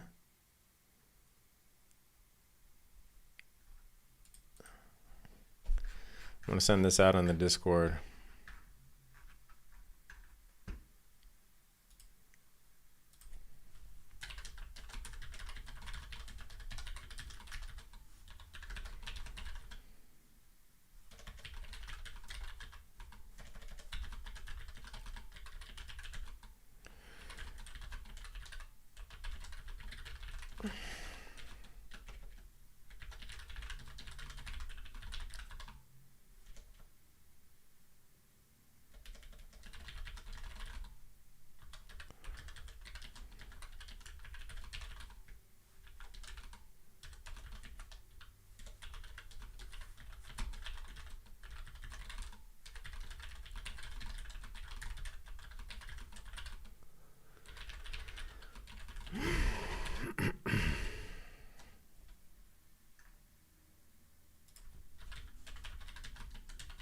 I'm going to put it in the Discord, guys. 1 second.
All right, put in the Discord.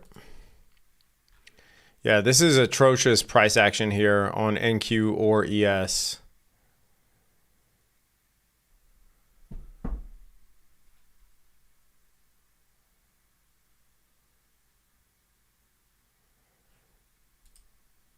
In hindsight, I should have taken the gold long to at least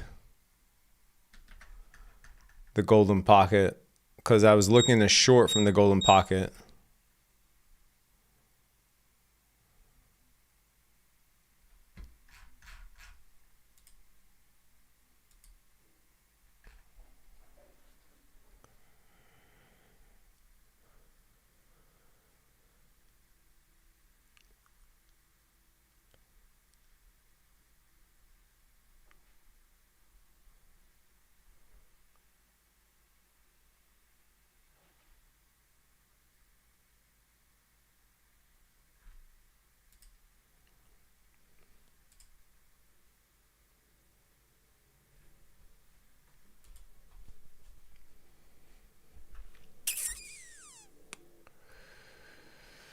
All right, let's see if we get...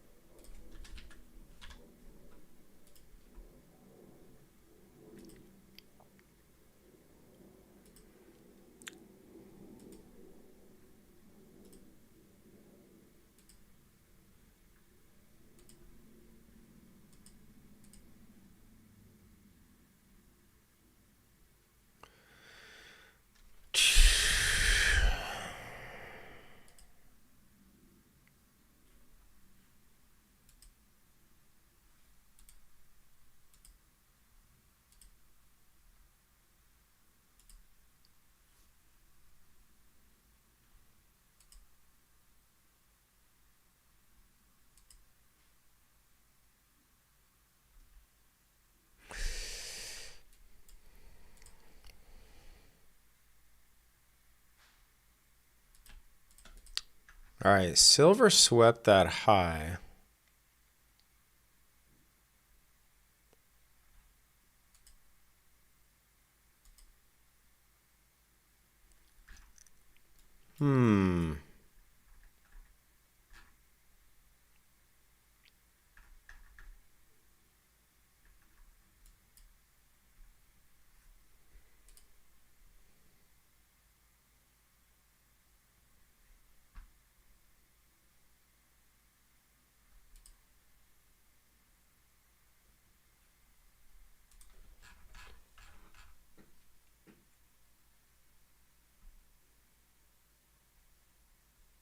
That fire alarm though, that's trading view, bro.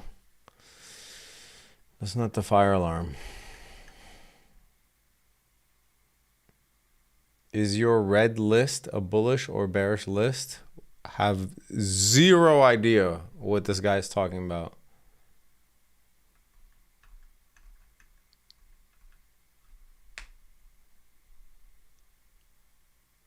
So weird that Tesla only expected a 5% move. Yeah, I agree with you.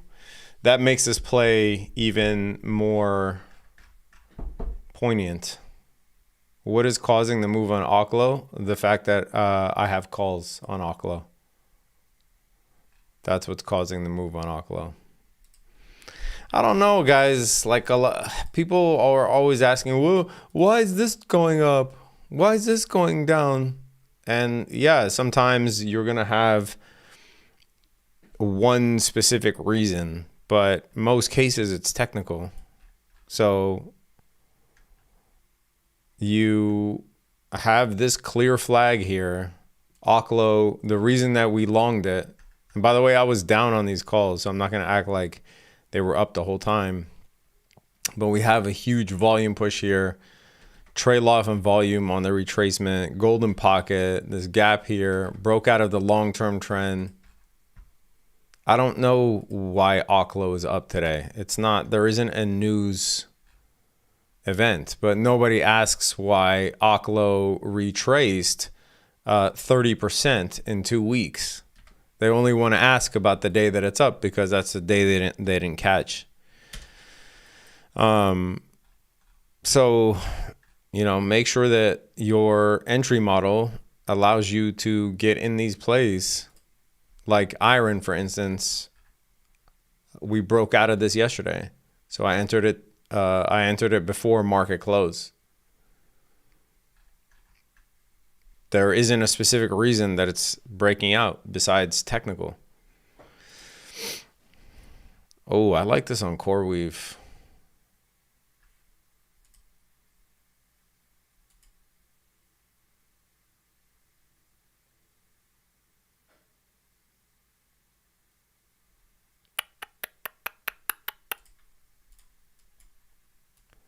I think CoreWeave can get to 125-ish.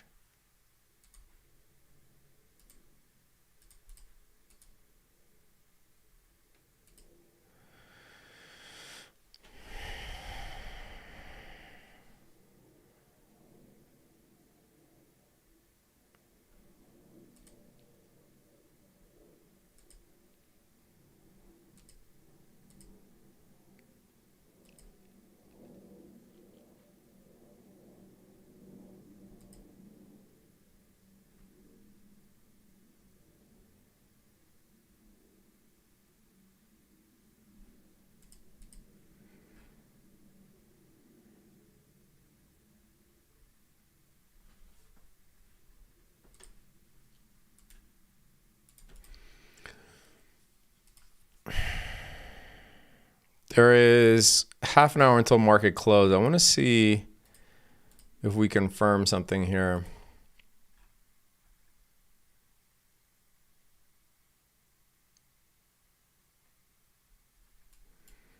Man, this would be an optimal play.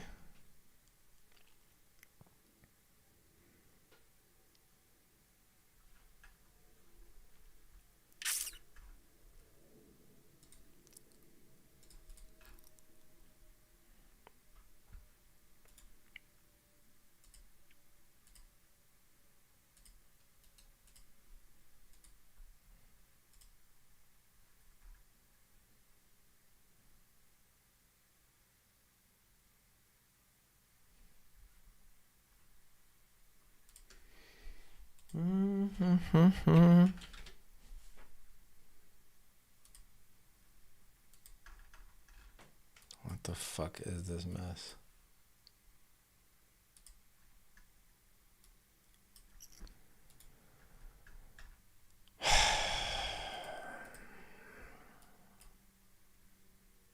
Okay, 15-minute fair value gap.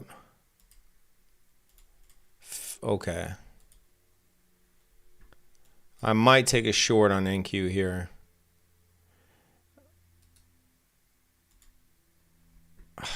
Whatever, I'll do it in here.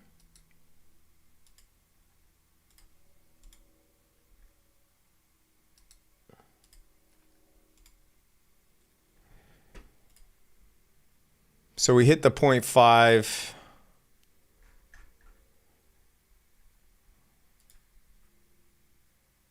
We have a breaker right there.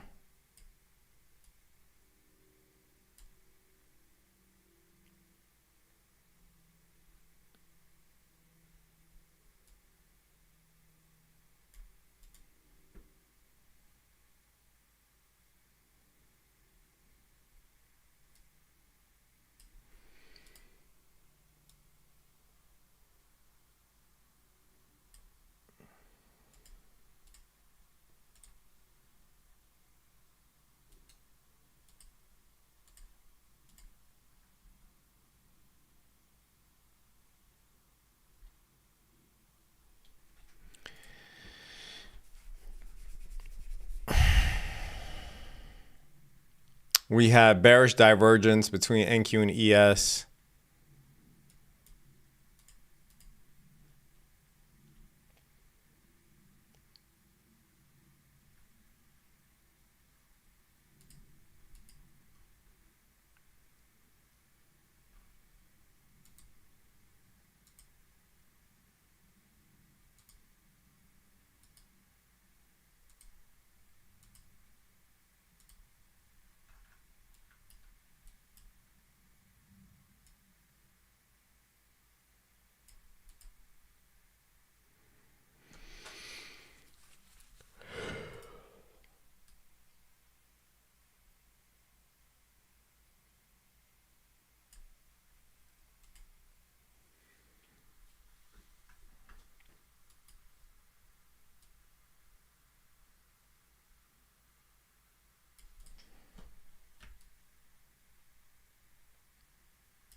Wow,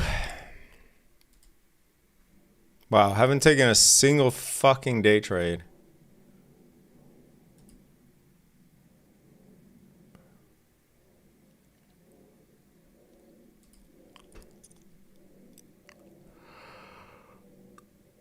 I think the indices will take out 230 low.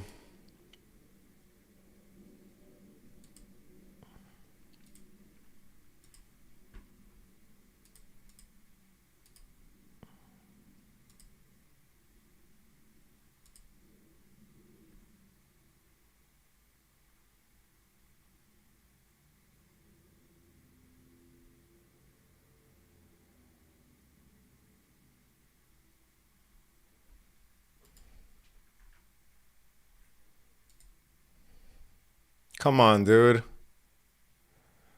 This motherfucker's gonna go without me.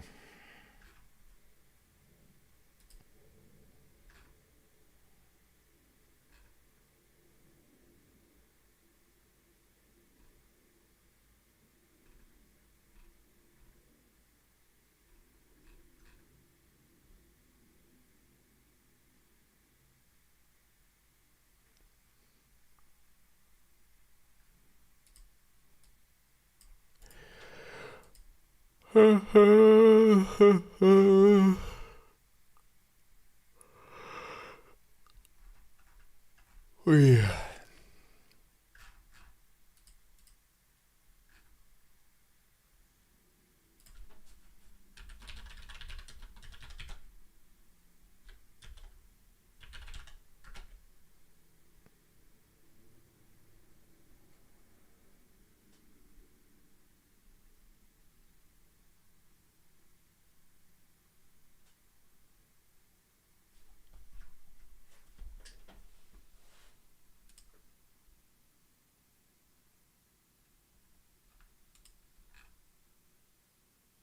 Go sleep.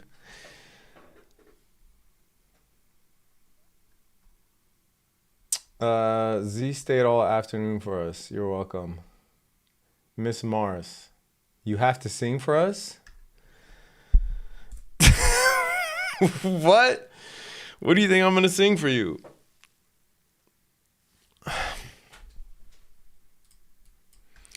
Bollywood songs?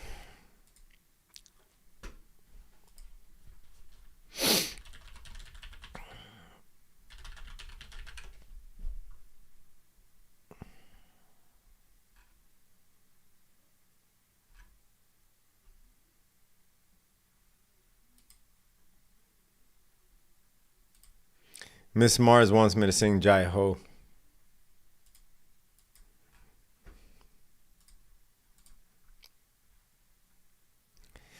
Miss Mars, I cannot entertain your Bollywood craving right now.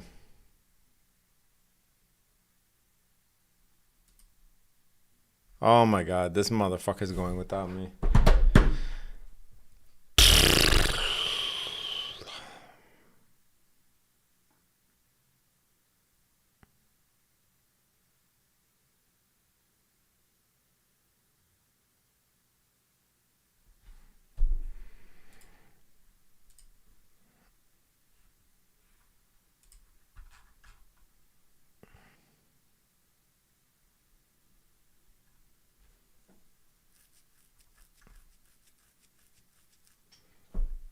You need a break? Ah, that's all good.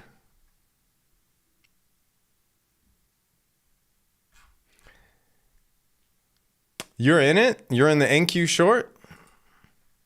Good job, dude. TP1 is right there. TP1 is right there. And TP2 will likely hit for you. So at least somebody made money. Every time you sing, we catch good trades. Who made that rule up? I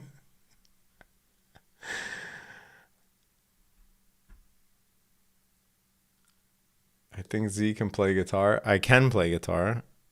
Does not mean that I can sing.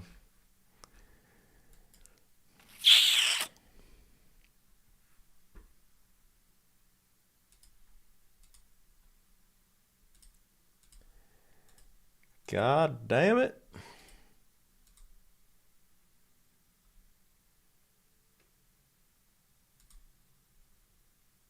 All right.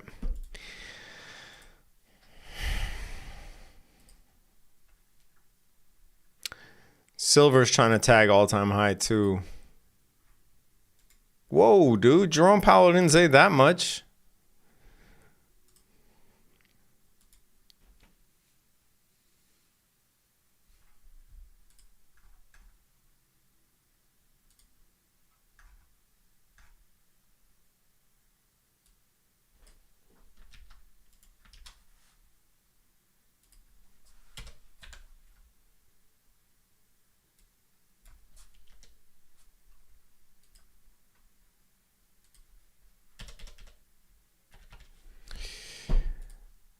All right, guys. I guess I ain't taking a trade here.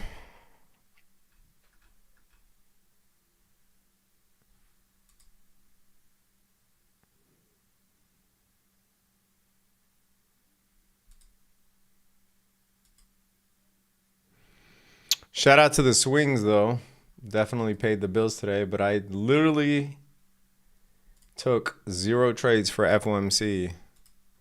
I've never seen this tight of a range on the indices on FOMC. Literally, since at least before COVID.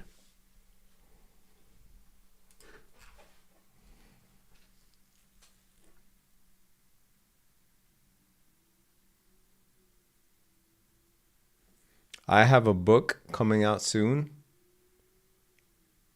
My birthday was yesterday. Who is that guy? Like Canelo said, who is that guy?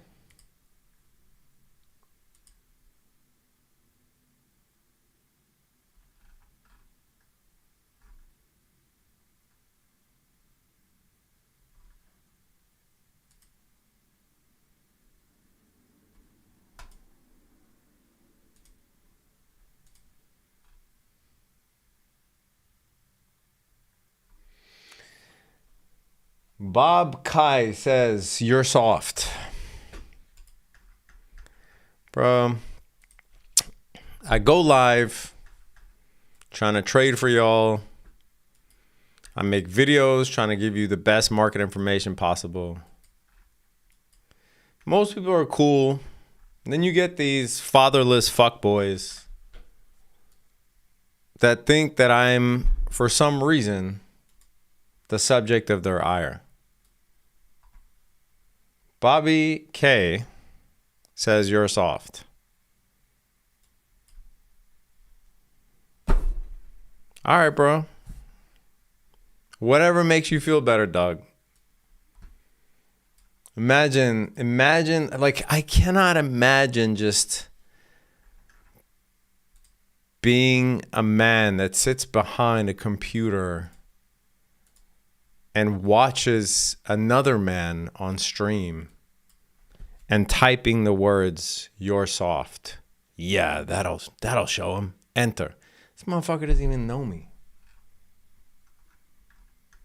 This dude has a video on his channel with lactose-free milk. This is how much of a bitch he is, that he cannot even take lactose in milk. By the very definition, Bobby K, you're soft. Imagine lactose being the thing that destroys you as a man. I know some of you guys are allergic to lactose, but if you were a dude and you couldn't handle lactose, probably best you don't try to talk shit on the internet to other dudes. Bobby K. He has a picture of himself. He looks like he's 45 and he's at a club or something. What are you doing at the club, bro? You're 45 years old.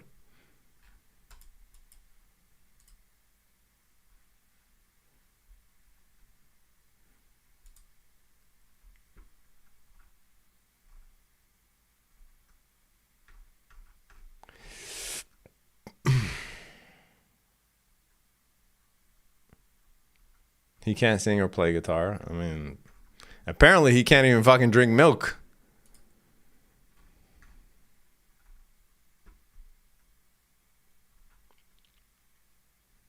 Thank you so much. Up 47% on Oklo calls. Hell yeah.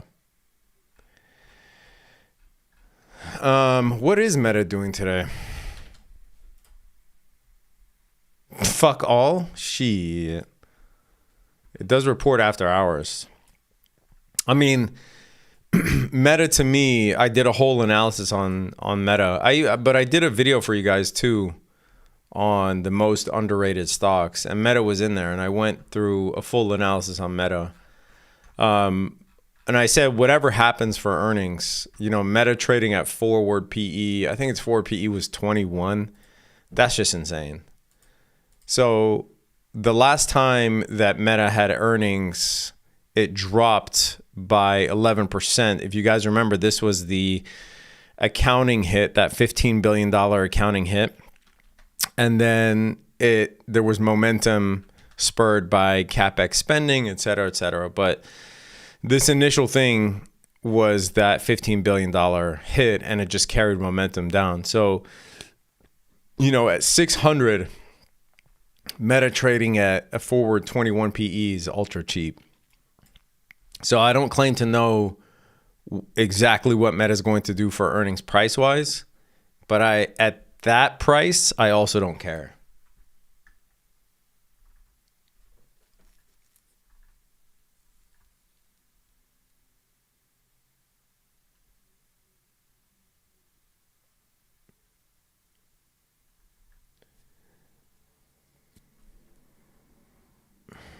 Some dude said, I was in your Discord and I got deported. I want to trade full time. You got deported?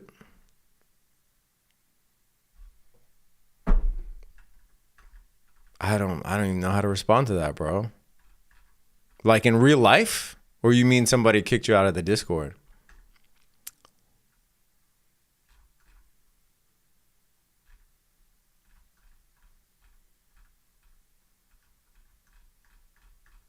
I don't know.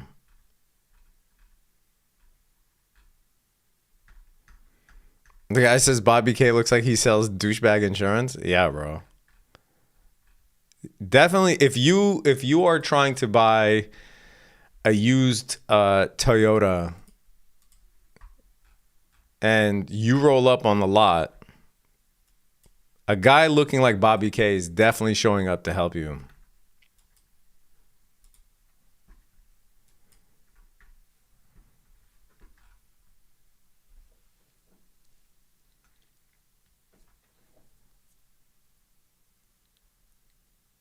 Meta isn't really competing with Google though. What's the point of that? Who said Meta is competing with Google? Oh, someone asked you, do you think Meta can compete with Google? Yeah, they're not even in the same market. Do you ever plan on playing the downside of the silver run? Not yet, but sure, eventually.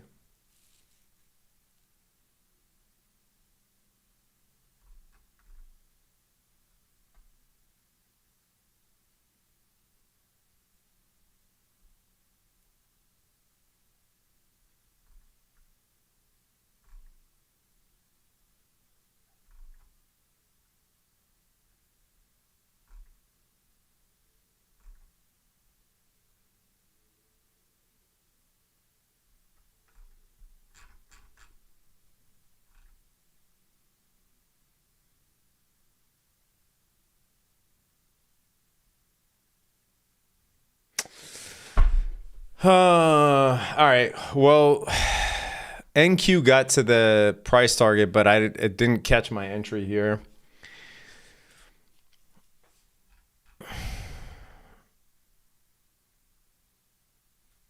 Pretty lackluster FOMC. Might have a video out later today because we have Meta, Microsoft, and Tesla earnings. I sent out a Tesla strangle in the swings. For those that want to play Tesla earnings, I'm not going to play Meta or Microsoft earnings because they don't beat the expected move more than 50% of the time, or even miss the expected move more than 50% of the time. They are literally 50-50s. If I had to guess, I would say that looks like a potential interim bottom for Microsoft. Previous high at the 0.5. In terms of a DCA, that was a good DCA point at around 440. We still do have this big gap down here. I'm not saying it's going to get filled in the short term, but yeah, I think the market will want to see what their CapEx spend looks like for both Meta and Microsoft and how much money they're making off of AI. Meta already claims that it's making $60 billion a year from AI, and it's by improving their ad services using AI. Microsoft already claims it's making money from Copilot and Azure.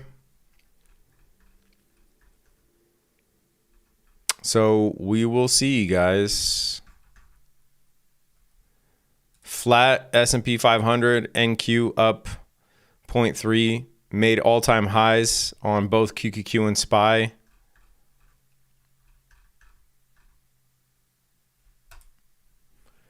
For those of you in the Discord, I'll see y'all tomorrow. And for those that aren't, I'll see y'all in the next video. Peace.